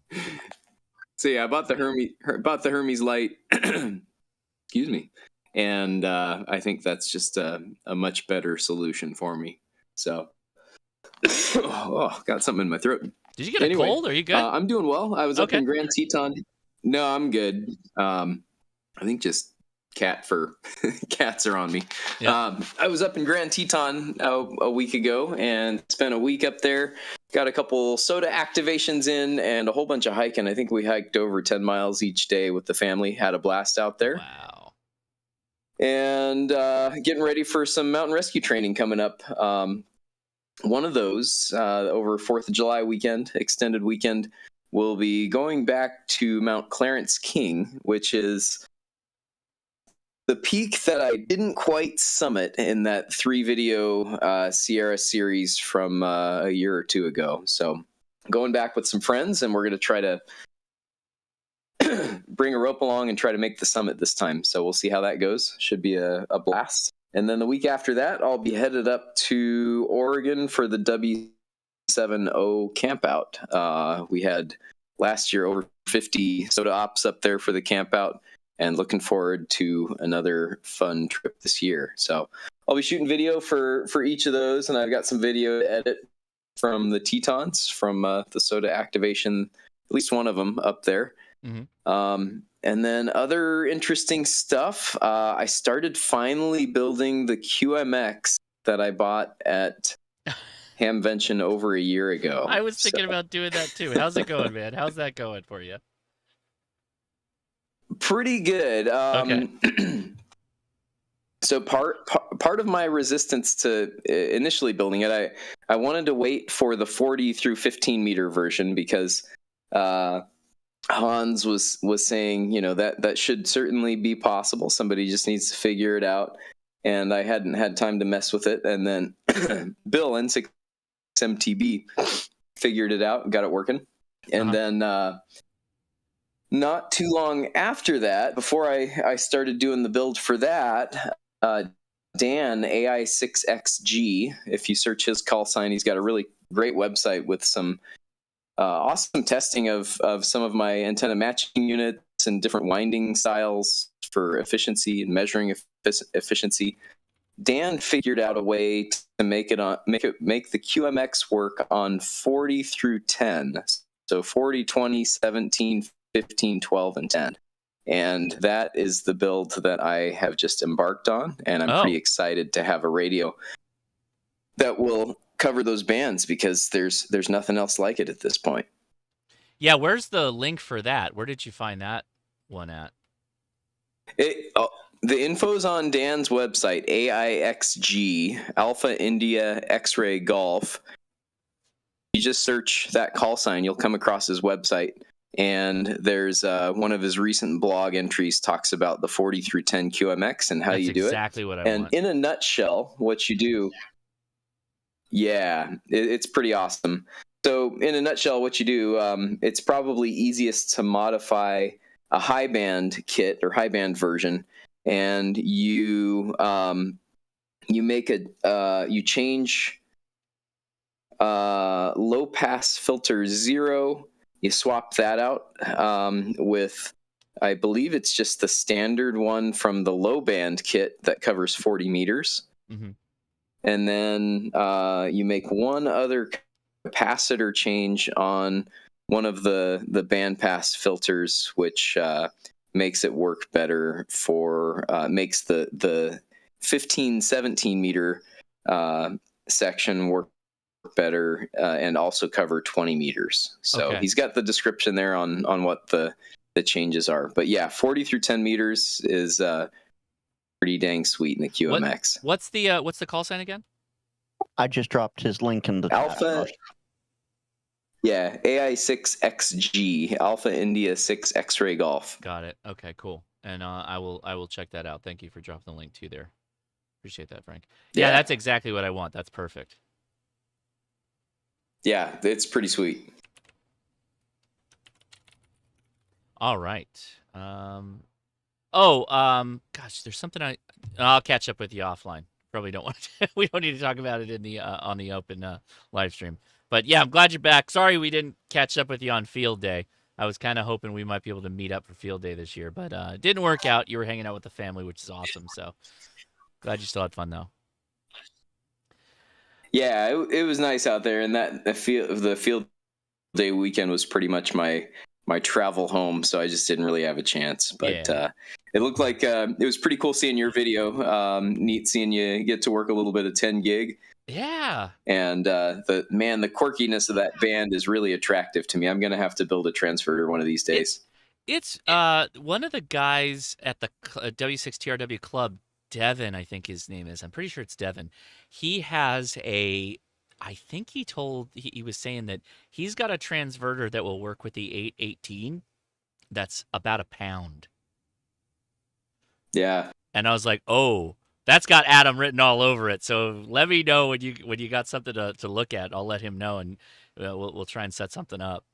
But that's pretty slick. That's pretty cool. I'm just trying to resist buying an FT817 or 818 again.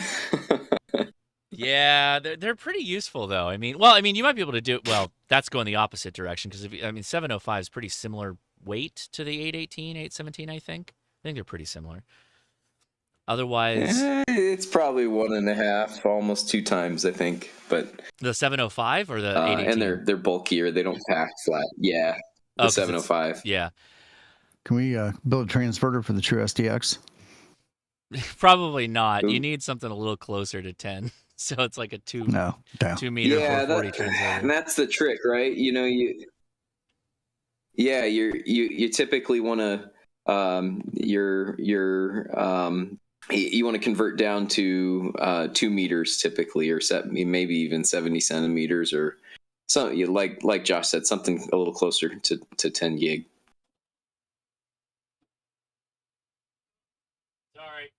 But you know, the 705 waterfall would be pretty dang useful, because if you were running a transverter and you're a little off frequency, you could see where that signal's coming in and just move to it. So maybe the 705 is a better solution. I gotta say, I was thinking about it after the fact, and I'm like, wow, I was just able to sit down and make the 10 gigahertz contact, and everything just worked out. And I realized after the fact that was totally because of the 905 and the screen. It was totally because I don't know what I'm doing, right? So the frequency that Gordo told me to get up on, I was there monitoring, and he was pretty far off that frequency, lower.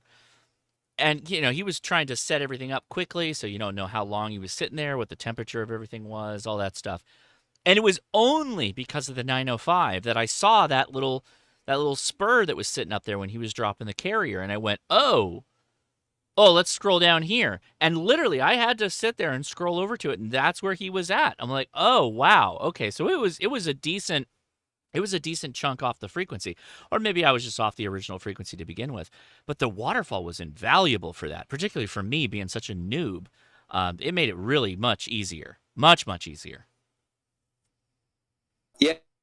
And I think that's pretty common, just because of the sensitivity of those frequencies to the precision of the oscillator. So you're often going to be off a little bit like that, unless you've got something that's advanced control of the oscillator. So I still wish that I really wish that ICOM would come out with a rig, basically we'll call it a 907, right? Take a 9700, make it QRP, and put it in the IC 705 box, so you have 2 meter, 70 centimeter, 1.2 gig, and with full duplex in a little 705 case. That would be pretty dang sweet. That would be pretty cool. Yeah, for sure. Well, thanks again, Adam, for hanging out. I appreciate you. And if anything comes up, feel free to jump in there with questions and answers, or answers. But all right, next is Mike, K8MRD, man. How you doing? Hello. What's going on here? Well, I don't know. Flex Radio for you, what does that look like? I mean, they make a Mac OS version of that. What are you thinking about that? You watched that video. I saw you in the chat. Well, I have a 7610 in front of me, and I think that's good enough. Okay. All right. It is a lot of fooling with software. I will admit that. Like, there's a lot of playing around with software, which I know, it's not. They do call me Mr. Software. They do. That is a name I've heard. That is a name. Around the circles, in the ham radio circles, they call me Mr. Software, that's right. Among other things. That's right. No, that's not going to happen. Yeah.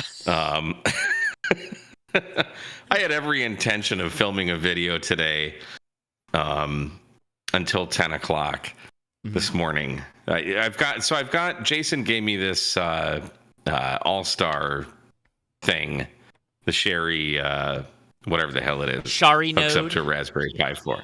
It's pronounced Sherry, but yes. Yeah, I know. I don't care. I mean, I know the developer, but that's okay. Yeah. He was only in my club.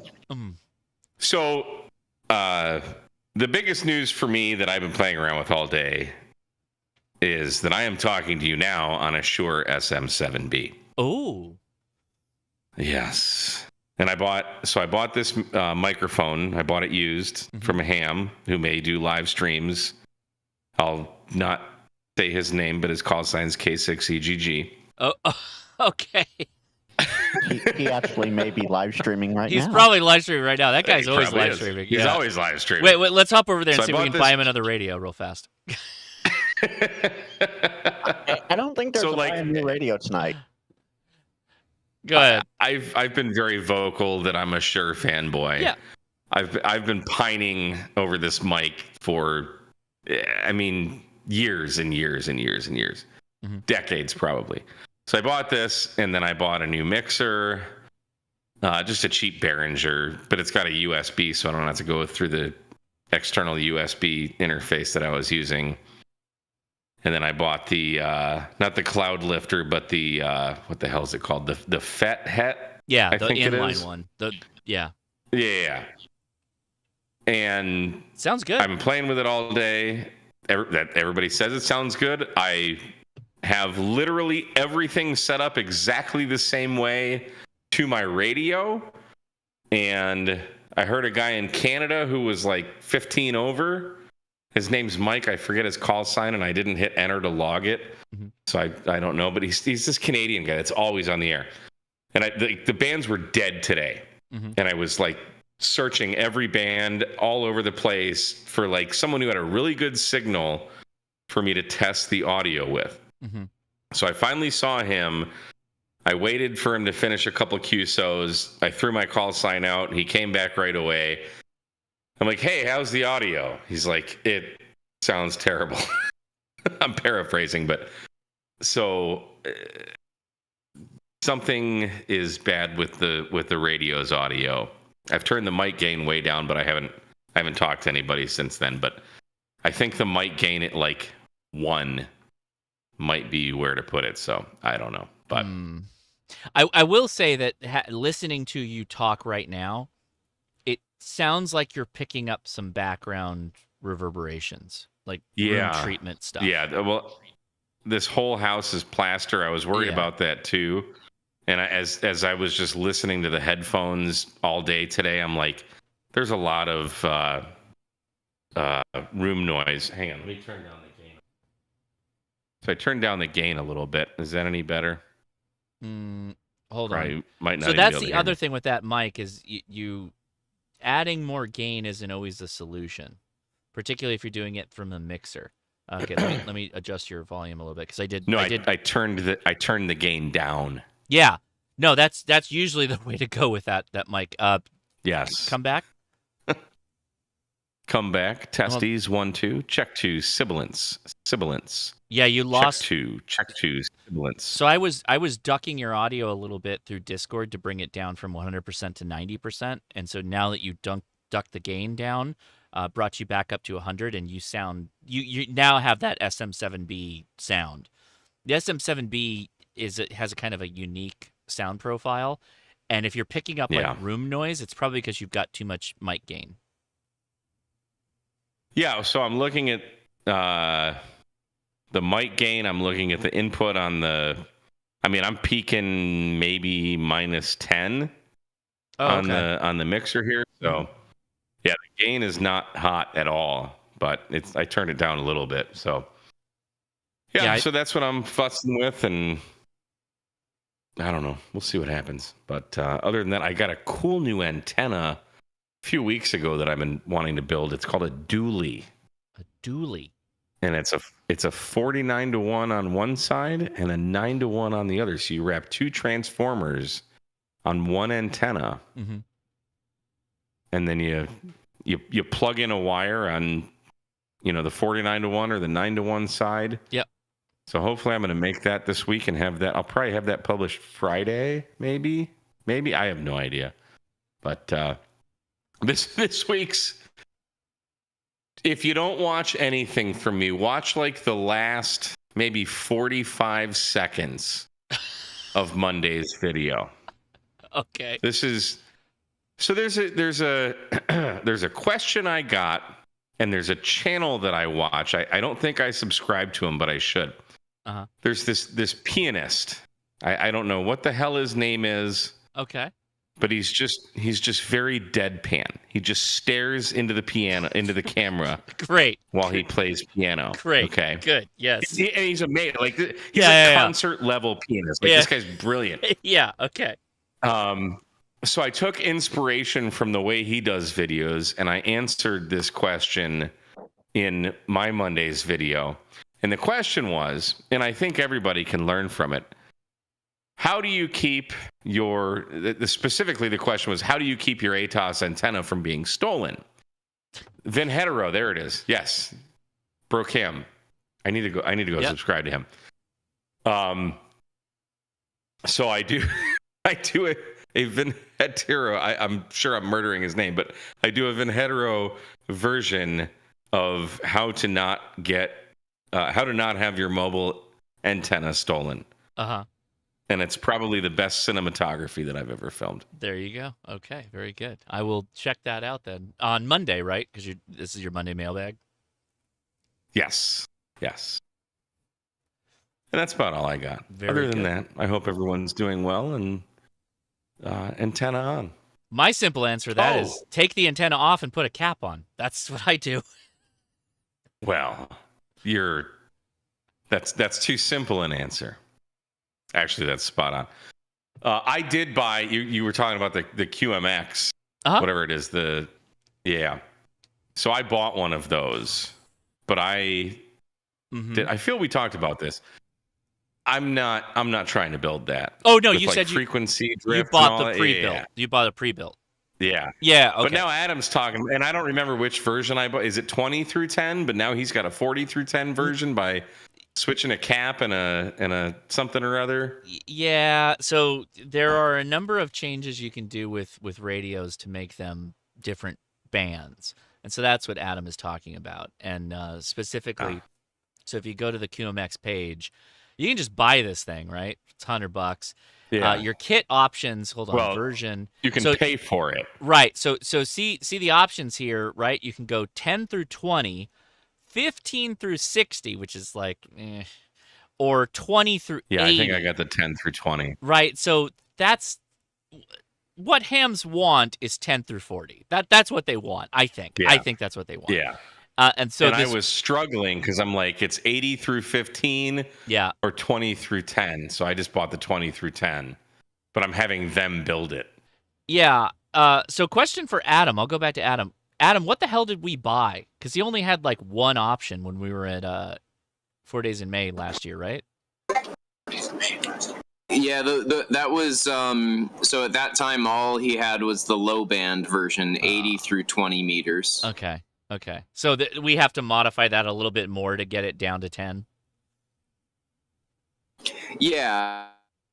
So there's different toroids and different filter capacitors, different toroids for the filter inductors and different capacitors for the filters to set it up for other bands, basically. And in general, you need either the components for the high band version or the low band version, and then the others, the in-betweens, are generally kind of a combination of the two sets with maybe like one or two minor differences. Yeah. So did you just have the parts on hand, or did you buy off of the? Of course he did. Yeah. I don't have all the parts. I'm ordering some. I made a list. I only need like half a dozen capacitors and a few toroids. So I don't need too much, but I do need to order some stuff from DigiKey. Okay, I'm gonna have to figure out what that parts list is too. If you end up with a complete parts list, if it's not on that guy's website, I might bug you for that. So, all right. Well, thank you, Mike. Yeah. So you went with which option did you go with? I think I went the 20 through 10, I believe. Because I'm not on 40 very often when I'm in the park. So like, I just wanted this. I wanted this because they've been promising for years there's going to be a firmware update that's going to add sideband. Yeah. Yep. So I'm hoping for that. It was 100 and with them building it, the case, all. I mean, I got the whole kit and caboodle. It was like $175 maybe. Yeah, it's not bad. But like, how cool is it to just have a tiny little radio? If anything, I just do FT8 with it. Mm-hmm. Or it just sits in my shack and does nothing like many of the other radios that I own, but I own it. So right. So when we were there at 4 Days in May, I was looking at them like, this thing is freaking cool, man. Yeah. So super cool. But yeah, building it is like I'm sure I probably could build it, but I'm also equally sure that I would probably screw it up. So I'm just like, you know what? Give them the $50, let them build it. The wait list is insanely long. Yeah. Like I'm ordered 27,008 something like that. Like I ordered it in like the beginning of last month. Uh-huh. If I get it before November, December, yeah, I'll be surprised. Like they're that far out, but it's like I don't care, you know. That's yeah. So. I'm really thinking about trying to embark upon this modification 10 through 40 because that's exactly what I want. I want 10 through 40, so I have to look up that parts list because I definitely we'll wait for Adam to refine it and to come up with a parts list. Like I could probably desolder some things, wind some toroids, make the mod. You won't want to do that on a complete. You don't want to be as much as like desoldering for me is almost because I screwed something up. It's not generally something I aim to do to modify something that's working. I'd almost rather just buy another kit, right, and then just embark upon that process because it's like it can be tomato. This kit is actually very. It could be. Who knows? It is higher on the intermediate scale than I would put an intermediate kit build. This is actually a more difficult radio to build. It's tough, and that's why I paid for them to do it. Yeah, you're not. I don't blame you. It's a tougher radio to build for sure.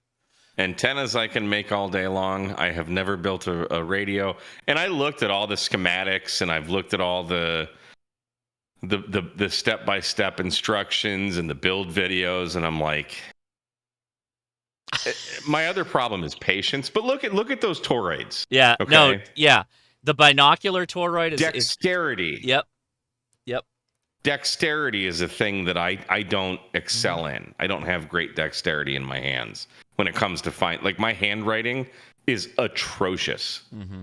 So yeah, I saw that and I'm like, that's having not seen your I handwriting, I would disagree.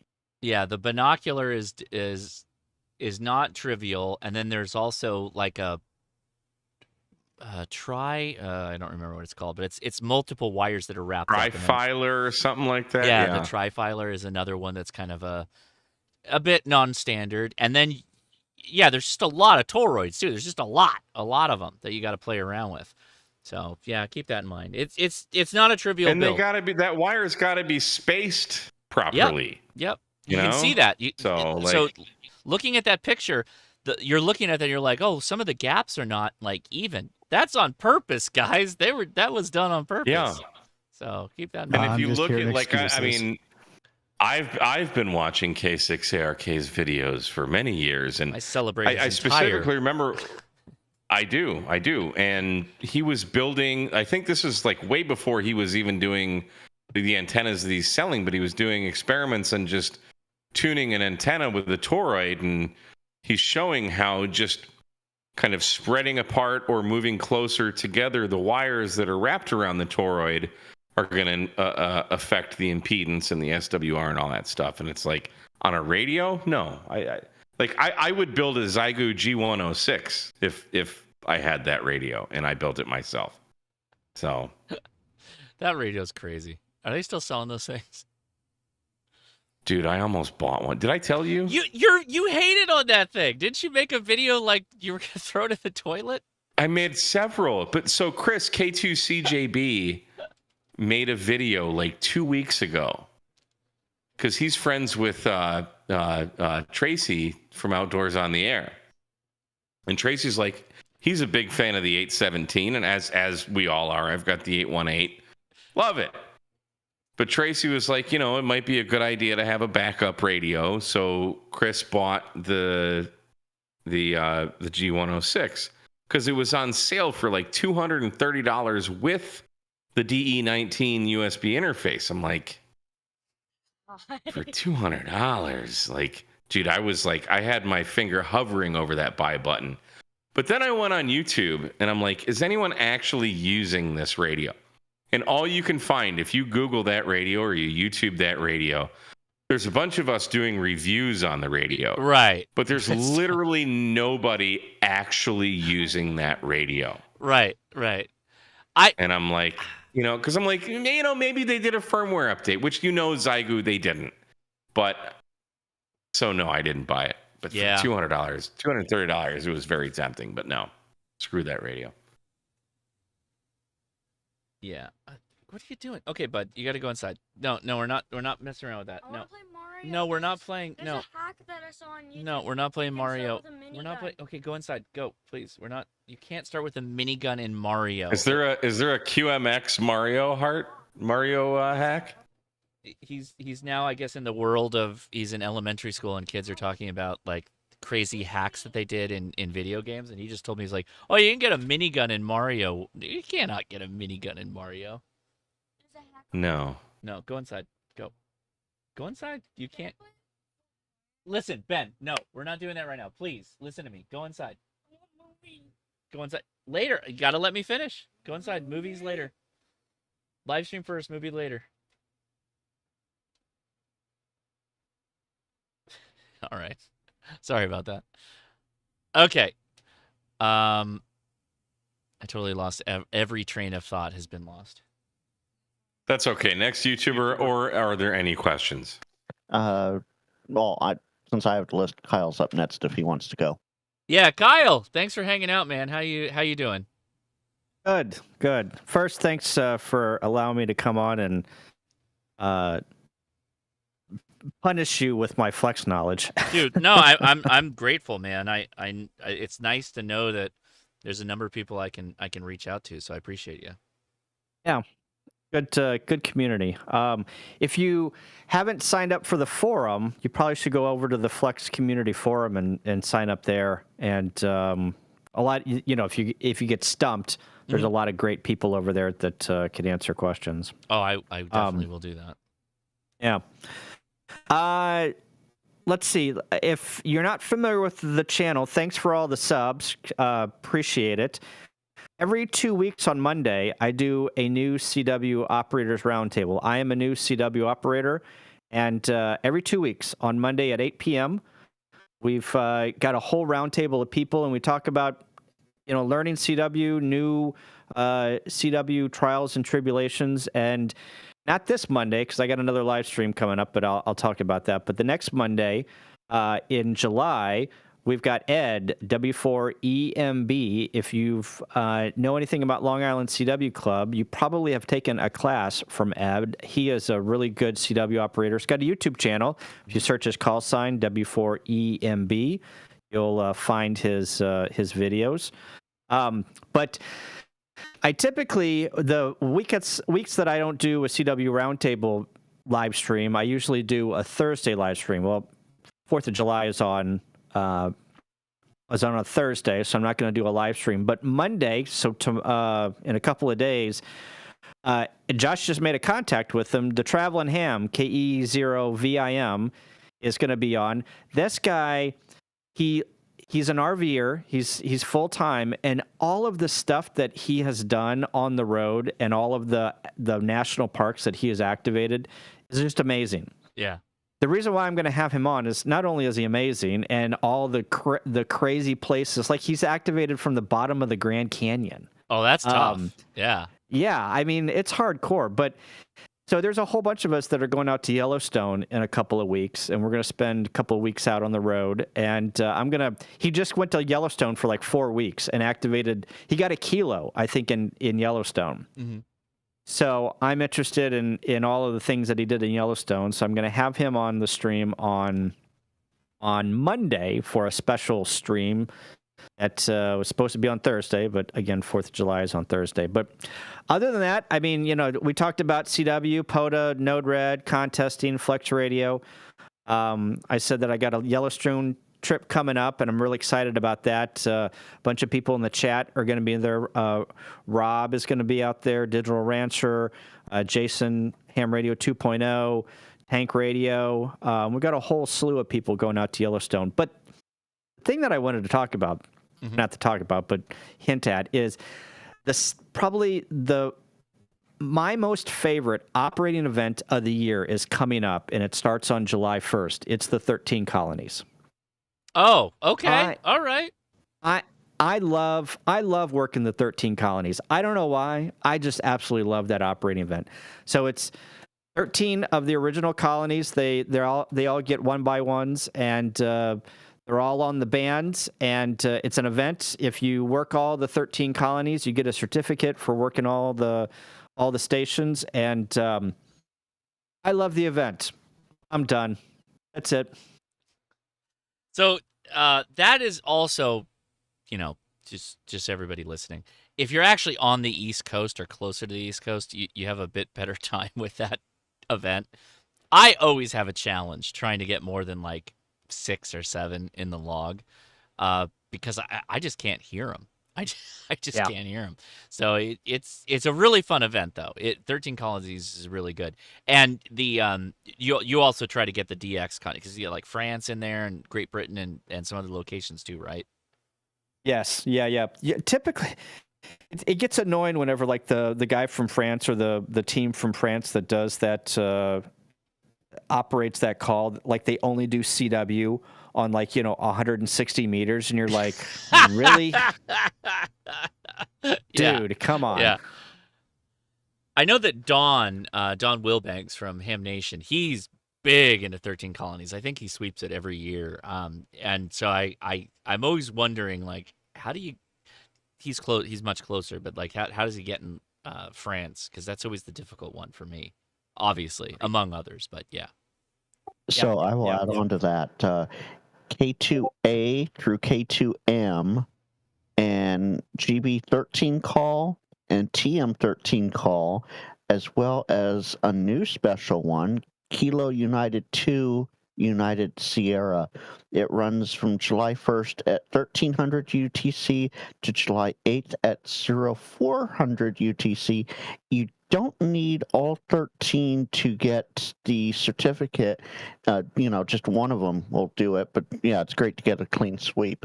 And I did drop the link in the chat here.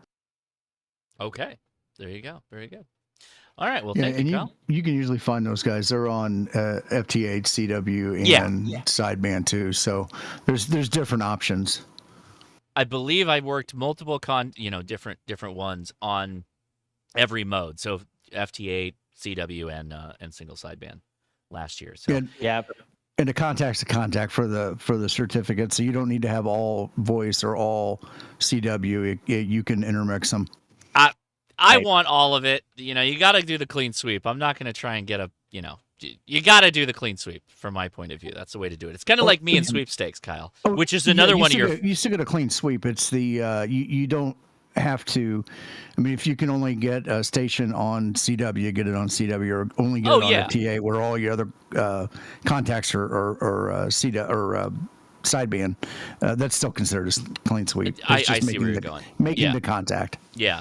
And I will go back to what Kyle mentioned real quick about Mike KE0VIM making the Kilo. He has 1,014 contacts at Yellowstone. His last activation was three days ago, and he got 100 contacts, 19 of those on CW and 81 on phone. That's impressive. Yeah, he is. Yeah, he is a very active ham on POTA, and him. I think he's working on his activating a POTA in all 50 states. I don't know that he has gotten it. I will find out on Monday whenever I interview him. But his lifestyle fascinates me. I went down the rabbit hole, whenever I bought my camper trailer. Yeah. But before, I was down the rabbit hole with van conversions and overlanding vehicles, and now adding POTA. Now I've got this goal of activating a POTA in every state in the lower 48. So it's another hobby within ham radio that I've thrown a ton of money and have sat on that couch, on my couch upstairs, just indulging in videos and going down that rabbit hole. Yeah, that always is pretty crazy to me when you have like the digital nomad types where they're like remoting into work. COVID made this crazy, right? Because there was a ton of people who were like, "Oh yeah, no, I get to remote from into work. Well, I'm just gonna get rid of my apartment and get a van and start driving around the world." Like people were literally doing this, and they were working off of Starbucks Wi-Fi or whatever else the hell they could get, which is just awesome. I think it's awesome that they could capitalize on that moment. But I don't know, like, is it still sustainable now? Are people still doing it? Oh yeah. Tons of people are doing it. Yeah. Yeah. I mean, I'm jealous. I'm jealous. So I could work from. I mean, I work from home, and I could get away with my job working 100% remote. But the problem that I have with my company is they only allow you to work remote from certain states because of tax issues. Okay. So there's what if you just didn't tell them? What if you had a flex radio in your home location and you just tether through? Some people do that, Josh. VPN. You just VPN through your home network. There you go, Kyle. Right. Yeah. There's ways around it, but yeah. Whenever I went down that avenue with HR at my work, and they're just like, "Oh no, here's are the 7 or the 8 states that you can only work remote from." Then I was just like, okay, and I would love to be on the road, but that's a lot of work. And oh yeah. Also, I like my house, so I'm not going to sell my house and move into an RV. Sure. Yeah. But that would be kind of cool to just VPN from your home network, and then you're like, "Oh no, I'm obviously in my home network." Yeah, so my last 2 hires were people who relocated during COVID to areas that they preferred from where they were living and working. And now they were being recalled to the office, and they don't live in the same area. So that was my last 2 hires. Yeah, I had somebody that worked for me that during COVID, she was working remotely, and then we said, okay, it's time to come back to work. And she's like, oh, I moved. I'm like, what are you talking about? You moved? She's like, oh, I moved to Montana. I'm like, okay. So your job is now back at the site. So are you able to come back? She's like, no. I'm like, okay, well, thanks. Thanks for working with us. That's all we can do. And she's like, oh, okay, well, thanks for letting me know. I'll go find another job now. I'm like, okay, best of luck. Bye. That was click. That was like, all right. Yeah, it's wild, dude. It's wild out there. It's an interesting personality, right? That will take that step. Oh yeah, she didn't tell anybody she moved either. She just moved and continued to just remote in. Because she was doing mainly remote work because she was, working from home. So she was just working from home in Montana. I respect it, but at the same time, there's risk associated with that, and she hit it. So, hey, it happens. Yeah, the IRS may have some thoughts. I don't know. As a virtualization engineer, I'll just work wherever the heck I want. Yeah. I mean, there is some part of it where, like, if you already have an established relationship with an employer and then you go remote, like, I think there's an obligation to be like, hey, I'm going to move out of state.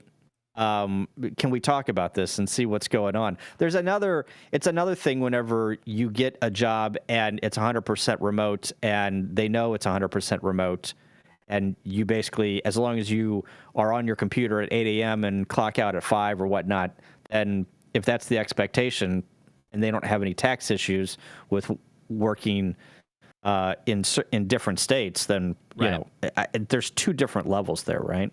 Yeah. I also feel like if you truly have like a mailing address in the state, like that should count. Just because I happen to be traveling through Idaho, I don't know that should necessarily play into it. I was literally just sitting in Idaho working. That's not my address, though. You know what I mean? Like, you know what I'm saying? Like, I don't know why that plays into it, but of course the states want to get their claws into it. Of course. Well, history says the states that are not getting to tax you have other thoughts. Right. Yeah. So for example, my employer is in the city of St. Louis, and I live in the city of St. Louis, and I have to pay a 1% city of St. Louis tax. But if I if I remote work and I live in the county, I can go to my employer and say, I need an exemption. I'm not going to pay the 1% tax. Oh, that's not bad. Okay. All right. I can see where that's. Yeah. Yep. So it's whenever you start talking to HR people and they start throwing all of these, lawyer terms out, you're just like, why did I even ask? Like, I'm just going to go to my hole. Yeah. Yeah. Now it's time to set up that VPN again. Right. All right. Well, Kyle, again, 1,000 thank yous for being on the live stream. I think it was, I had a lot of fun, and I think a lot of people commented like, oh, this is great. This is a great little introduction to Flex. So hopefully people are a little bit more interested. It's, it's very cool. I'm excited to get mine. Don't know when that's going to happen, but I would like to have the Flex by sweepstakes. I would like to be able to use the Flex for ARRL sweepstakes. That would be top notch for me if I could do that. I'm hopeful if they're going to say August, that if they're going to delay it, it's going to be September or October before they really release it. And sweepstakes is in November. So yeah.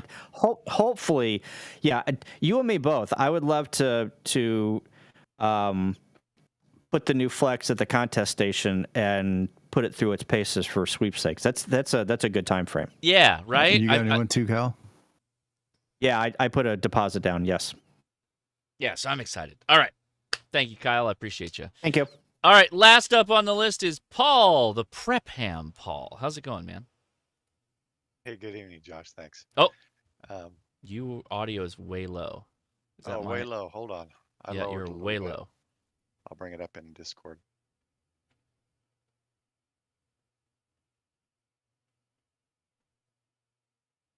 How's that? Is that better? Oh, way better. Way better.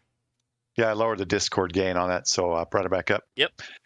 Yeah, this week I finally got around to building that Chameleon Cha F-Loop 3.0 DIY kit I bought, I don't know, a year or two ago.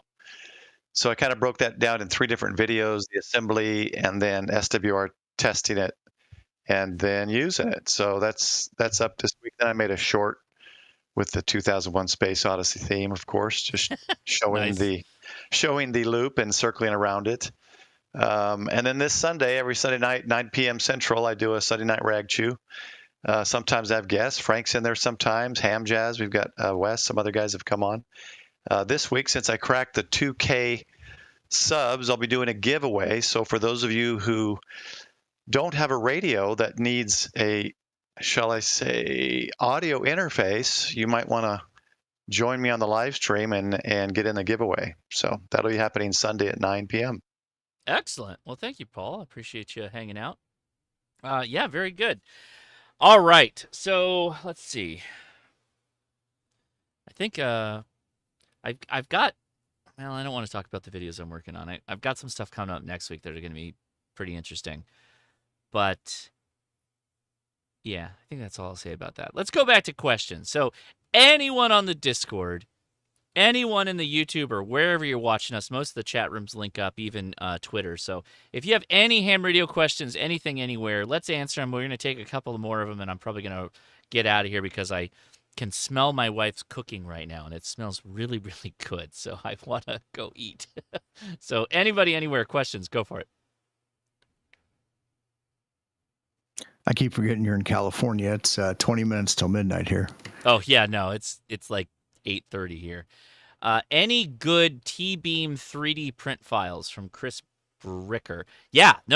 So our friend, hold on, let me go back to the web here. I'm already looking at the kit, the modification for 10 through 40. So if you go to printables and you look up, is it the fishing lure contest? Oh man. Yeah, all these on printables are pretty nice. Tony G though is the one that I look for a lot. Tony G has some really, really good prints. His prints are top notch, just across the board. Everything he does has been really, really cool. working with a lot of the stuff that he walks through everything too. He has these little write-ups. Tony G is active as a developer on Meshtastic as well, so I will drop the link in the Discord for that, so you guys can check it out. You'll see it on the YouTube as well. Hey, Mike's heading out. He said dinner time, so take it easy, man. Hey, I said the same this is thing. the Beta 58. How does this sound? Tinnier, or not tinnier, but Tinnier. it doesn't have that fullness that the SF7 does. Yeah. All right. Have a good night, guys. 73. I like the SM7B more, if you ask me. Anyway, Mike, take it easy, buddy. See ya. And Kyle jumped out too. Kyle, take it easy, man, if you're watching, but appreciate you. Oh, T-Deck. Yeah, no, okay. Did I get that wrong? Did I say T-Beam? And you meant T-Deck? Anyway, it doesn't matter. Yes, T-Beam. All right, so T-Deck, yes, there is one. It's like the Mooncat. Alley Cat. You want the Alley Cat. This is a really, really nice kit. So there's multiple options there. And with the Alley Cat, let me pull up the other thing that you need. So if you're gonna do a T-beam, right? I was saying like, hey, you should probably get a T-beam because we're probably gonna be talking about it pretty soon. And they're $56 right now on Amazon. I see that number going up. I'm serious when I say this. $56 for a T-Deck is pretty insane. So there's a thing you can do. Here, let me pull up Amazon. Oh, I don't have a tab for Amazon? Come on. So, if I pull up the T-Deck, let's go back to the T-Deck. And you need a battery for the T-Deck. And they're like, oh, put the 3,000 milliamp hour in there. It's really good. No. No. You don't want that. You want, where is it? Is it here? Otherwise, I'm going to have to search for it, which is fine, but let me see. Here it is. 8,000 milliamp hour LiPo battery. That's the boy you want. This battery is insane. And it works really, really well. Let me switch things. Hold on. Let me go back to me for a second. Let me find out exactly what I bought, and then I'll show you. Oh, now, Josh, you're not going to pull Jim from FEP Labs Radio and show your full Amazon shopping history? No, I'm not trying to do that right now. What has he bought? Is he the one that's buying all those weird things from probably. He revealed a lot on his on the live stream for Coffee and Ham Radios this morning. Crazy. Oh, Jim. Oh, Jim, what you doing, man? Hold on. Okay, I'll switch back. Like the fact his first SDR that he bought, SDR dongle for listening to VHF UHF was first bought in September of 2015. So, okay, let's just put this into perspective. All right, so I bought one of these. It was on the recommendation of Alec, one of our great admins here on the Discord. He's like, dude, you put this in here, you ain't got to worry about power again. And he was totally right. This thing will run the T-Deck, which the T-Deck is a battery hog. It will suck batteries dry. Those 3,000s, it'll take them out in a day. No question. I don't even know that you'll get a day out of them. 8,000 milliamp is 8 amp hour, okay? That's an 8 amp hour battery. It's a LiPo, so it's extremely volatile and dangerous. But what you have to do is you buy the T-Deck kit. You get the whole thing. And the T-Deck will usually have like a little pigtail lead with a connector for the battery. You snip the lead on this battery and you solder the other one on and use heat shrink and solder it up, all that stuff. But once you put this thing in it with that Alley Cat printed case, it is phenomenal. Phenomenal. So I highly recommend it. I'll drop the link now for that. It's insane. Yeah, it's yeah, I don't even know how many pico amp hours that is, Adam, but yeah, it's a lot. Yeah, it's insane. Okay. Yeah, the Alley Cat's the way to go. 8,000 milliamp battery is the way to go. And yeah, there you go. All right. Next question. Oh, why did the turkey cross the road? To prove he wasn't a chicken. I don't know if that would do it, but okay, thank you. All right, questions from anyone, anywhere, at any time. Go for it.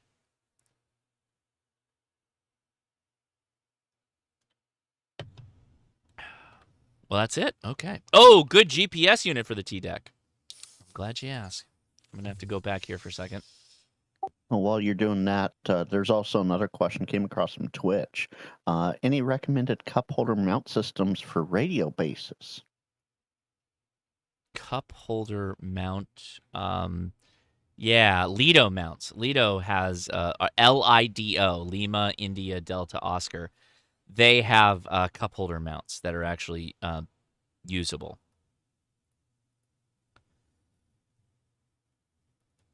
All right, let's find this because this is also on my list, which I should have also pulled this up, but hold on.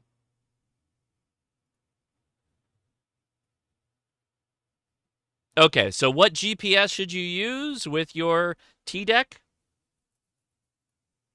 This guy. This is the M100 GPS module. They use these on drones, usually FPV drones and stuff like that.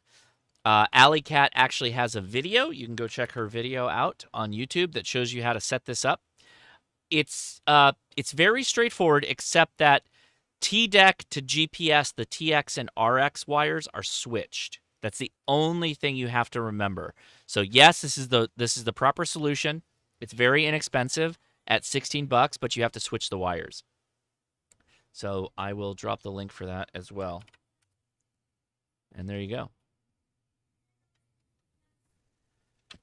Is there a particular supplier for the T-deck that you would recommend? Just the one on Amazon for $56. It's LilyGo. LilyGo is the manufacturer. Oh no. My Guinness is dripping.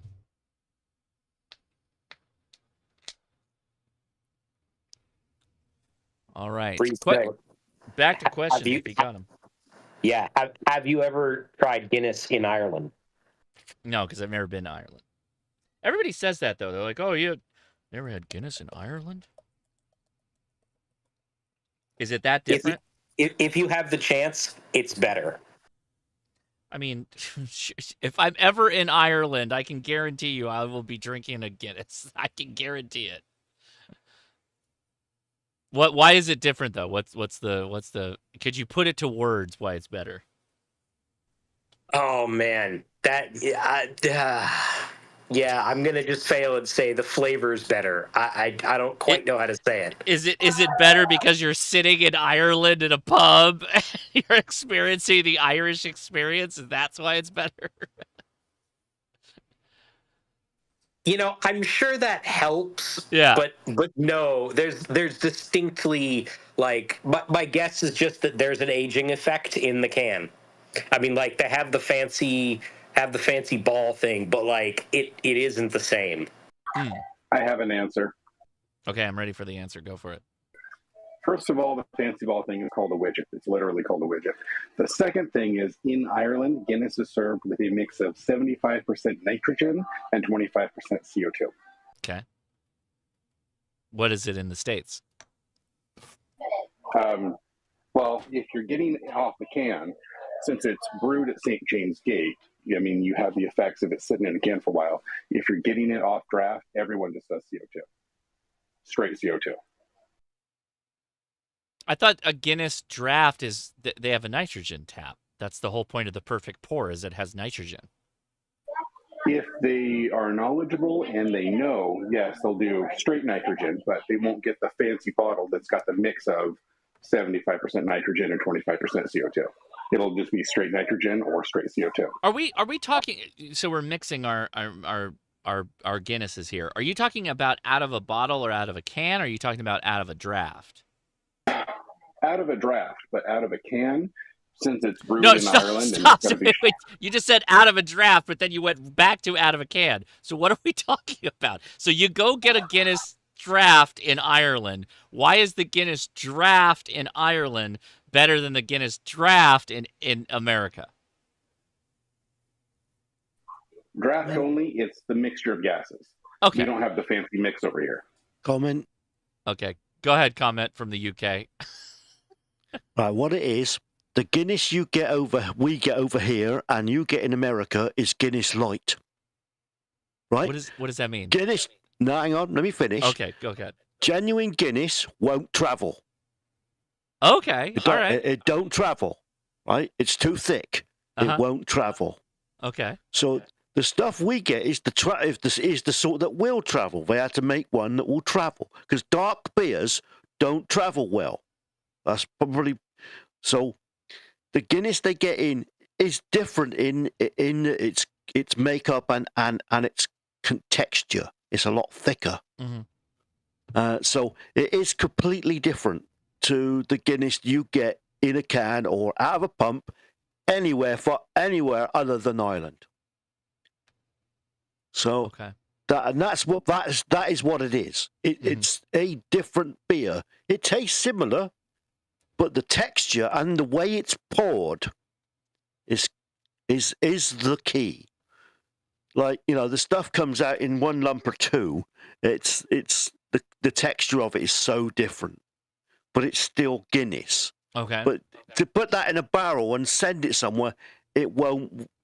They've already tried, and they had to come up with the sort of transport version so they could send it to England and everywhere else. Mm-hmm. So I spoke with several Irish people, and they're like, basically, that's it. Okay. It doesn't, because we have a dark beer over here called Old Peculiar, and that's the same. You can't transport that unless it's in a bottle. Old Peculiar, I like that. Old Peculiar. That's if you ever get a chance, that's a beautiful stout. I love a good very stout. nice. Well, it's more a porter, but it's another very nice dark beer. Well, so I'm okay with a porter too. So that's a very nice one, but it's the same thing. It just doesn't work. You put it on a ship for 10 days. It's not going to work. Okay. You're going to come out. You're going to end up in a mess. So, but I mean, all these other things do give you a flavour of it. But they actually tried marketing the stuff they sell over here in Ireland, and it didn't go well. Yeah. I'll just say this: beer. The only thing Mike isn't too OM for. Right. Wow. So I'll give you that, Frank. Yeah, you're not far wrong. So I'm gonna head out here because I'm actually very hungry. And we didn't get to my topic discussion. I wanted to talk about Field Day, but we got so wrapped up talking with everybody about all the fun stuff they've been up to. But I hope everybody had a good Field Day. With that said, we got a really good question from Ryland here. I hope you're watching. He says, I'm brand new to this. Does price range translate into radio quality pretty well, or do the returns differ? So this is a really good question, Ryland, and I'll open this up to the panel here. So the answer is it depends on the features of the radio, right? So oftentimes what happens is you end up paying more for more features. And so if you never intend to use those features, then it's like you're paying more for not a lot of extra benefit. So if you don't need a submersible radio, then some of those submersible radios don't really matter to you. If you don't need a TNC, then having a very expensive radio that does APRS and all that other stuff because it has a TNC, again, doesn't matter to you. If you don't ever plan on doing D-Star, DMR, Yaesu System Fusion, digital voice modes, then those are things you're paying for that you're not utilizing. It's lost money. So that's point one. Point two is, yes, I still believe, and I think people probably are still on the same page with my thoughts here, is that the Chinese radios are generally lesser quality than the Japanese radios. With that said, there are some of the cheaper Japanese radios that have a lot of the manufacturing done in China these days.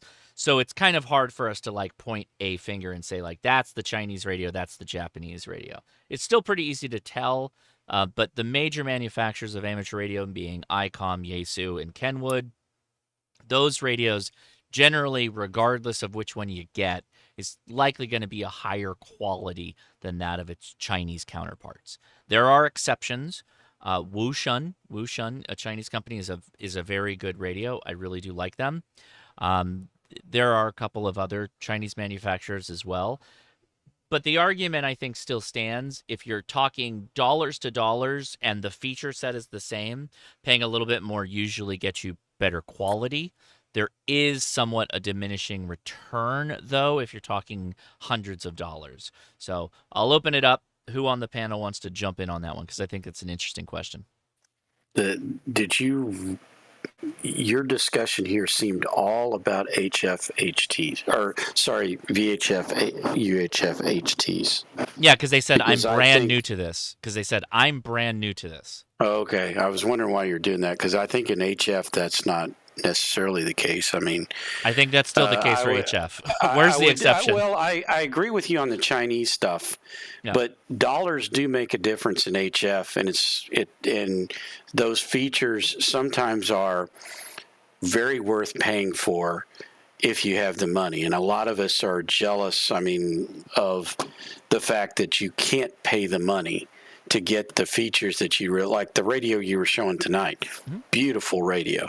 And the features to me are worth it and would be a desirable thing to have, but they're not in the budget of the, regular user, for instance. And so a 7300 is perfectly fine.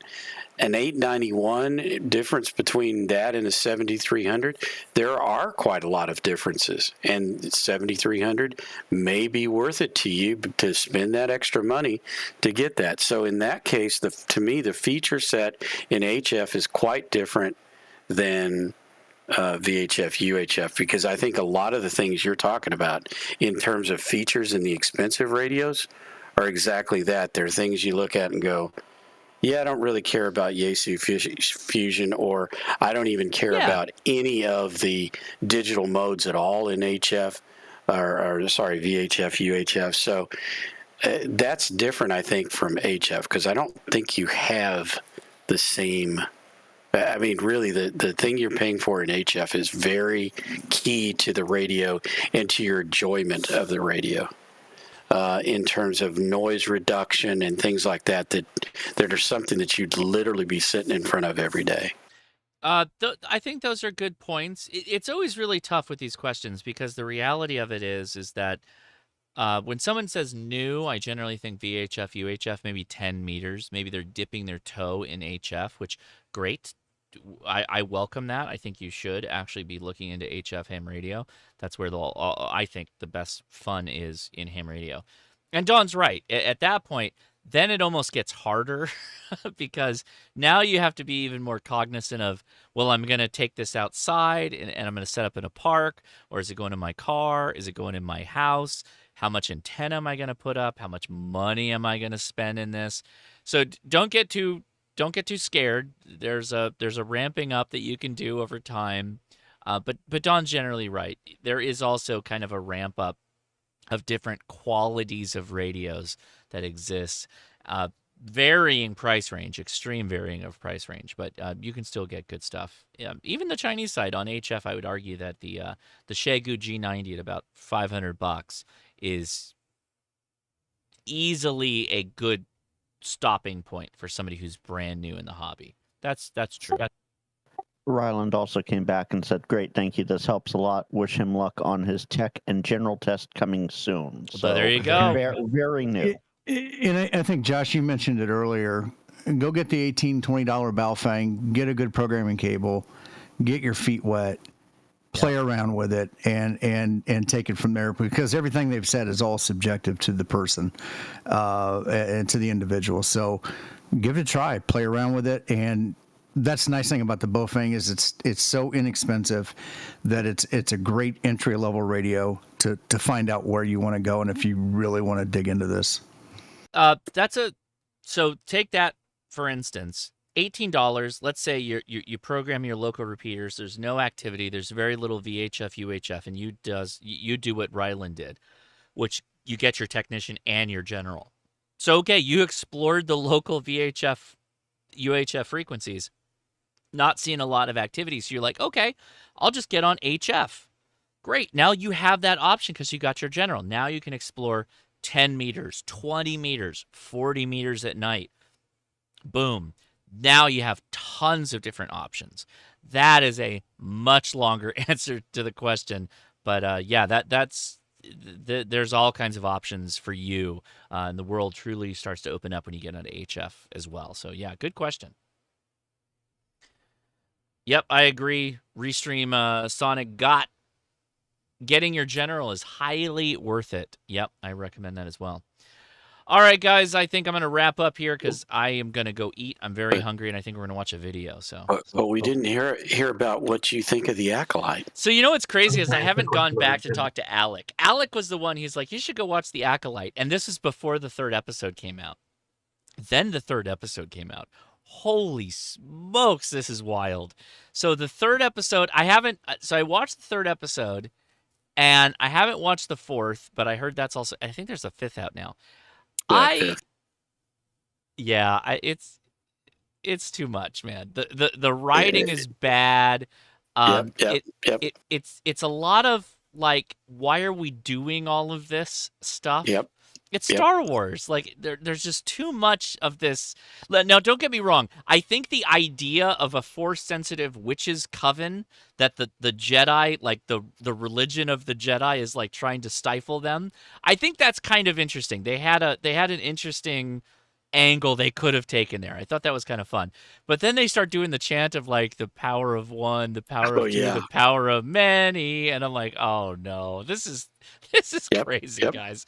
But to kids, so I'm seeing it, watching my kids watch it, they're like, oh, this is kind of cool. Like they're not in love with it, but at the same time, like, oh, it's that's cool and interesting. So I think that most of that flew over their head.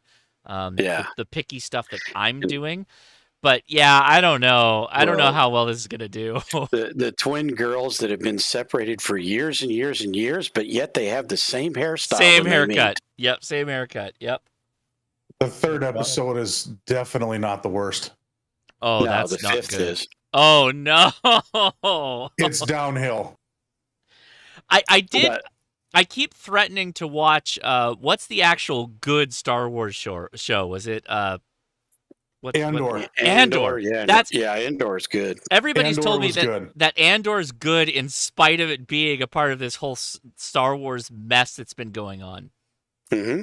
So I'm gonna go watch it. I'm gonna try and watch Andor. I know it's not for kids, but yeah, it's like the Marvel stuff too. The Deadpool that's coming out, that looks fantastic compared to the Wolverine crap and that's been coming Deadpool. out. I mean, I just really want to see Hugh Jackman be not old Wolverine, like buff ass Wolverine, and just kicking butt. Like I want to see that.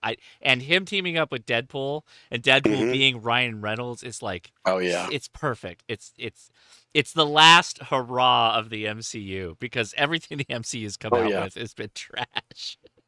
And the stuff they're planning too is trash, but that movie is exactly what we want. Yeah, Didn't I Ryan think Reynolds have a lot to do with that?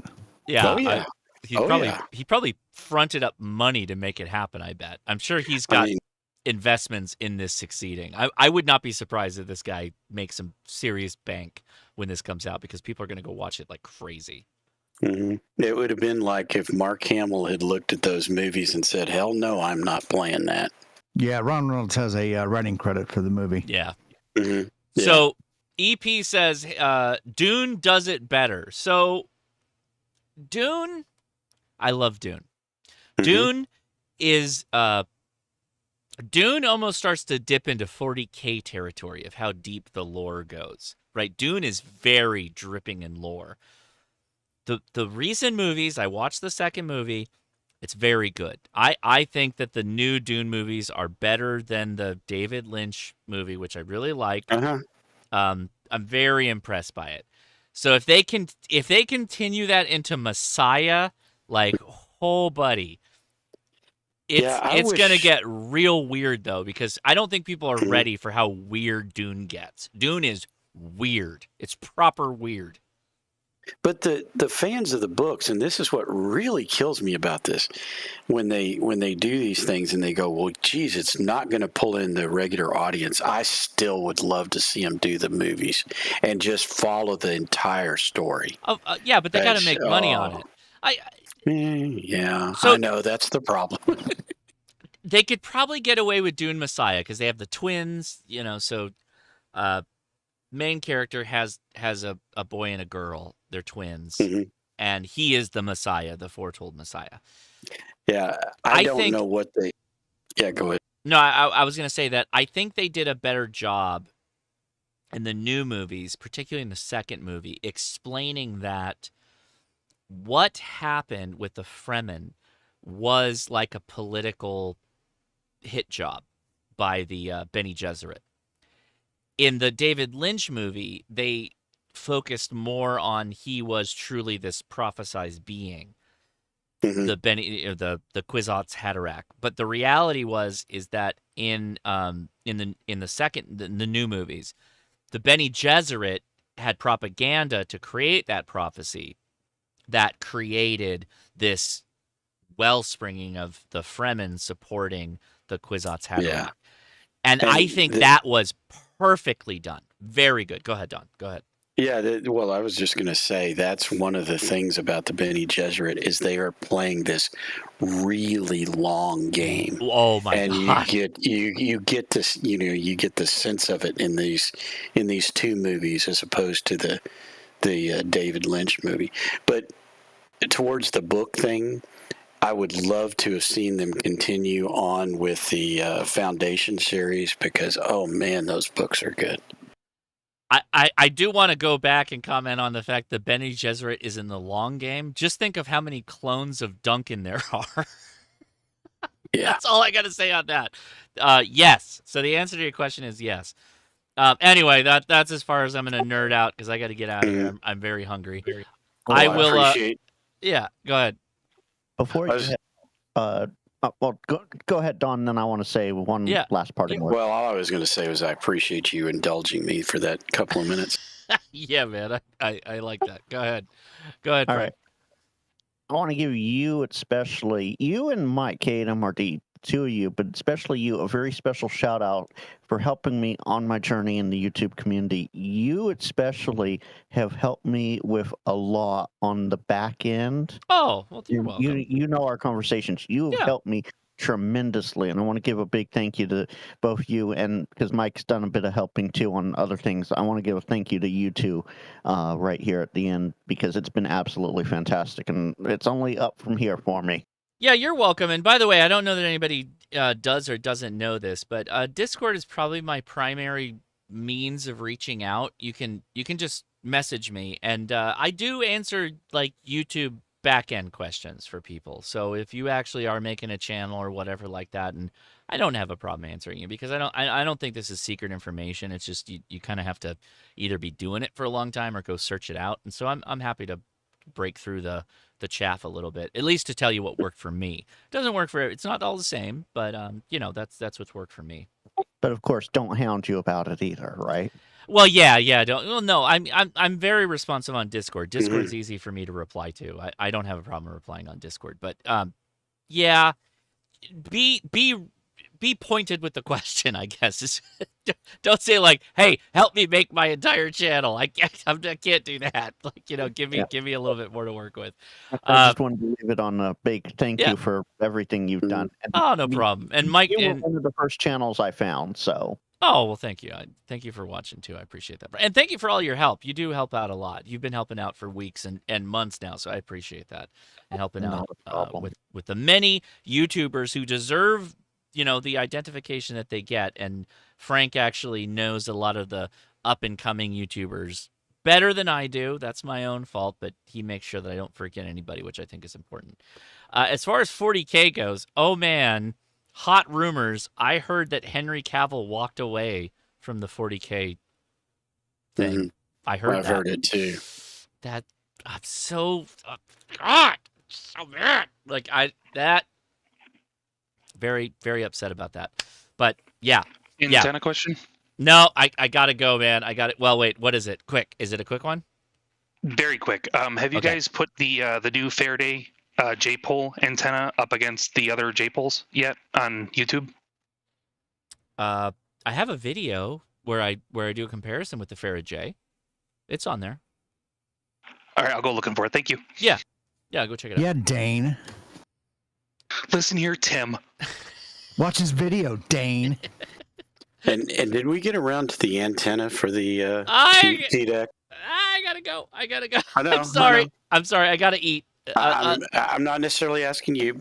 No, And you guys 73 stay. You guys stay. I gotta go. By the way, this is a great time for everybody that's watching me. Like, I don't want the ham radio to end.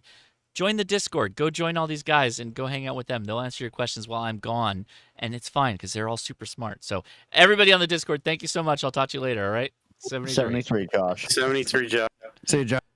All right. That was it, guys. I'm sorry. I normally I'll hang out later, but I gotta go because I got a headache and I'm tired and I'm hungry. So that means I gotta cut it. Anyway, 73.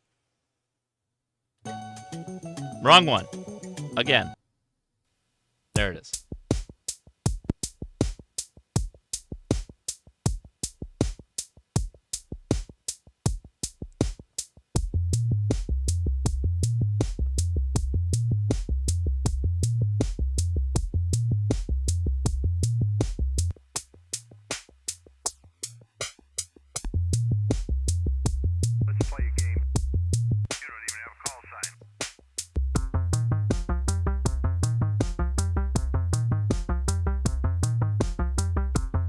Oh, Wolfhound. I did miss a super chat. Crap. Well, hey, you caught me right at the end. Does anyone make Kydex holsters for ham HTs like the D75, FT5? I don't know. I'm really bummed out you sent me a super chat to say I don't know. So hold on. All right, I will pause here for a second. Hold on. All right, so first, if you just search Kydex Baofeng, you get some options. So let's just swap out Baofeng for Yaesu FT5DR. Oh, you should probably add that. Boop. Oh, let's see. They're all Baofengs, it looks like. I don't think there's very good options. I will tell you that little belt holster for the FT5 is really good. I do want that, actually, that counter-recon belt holster for that little tin they have. Doesn't look good, man.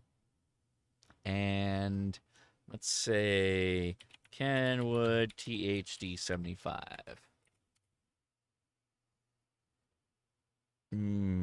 Doesn't look good. Doesn't look good in the Kydex area, man. Looks like Baofeng.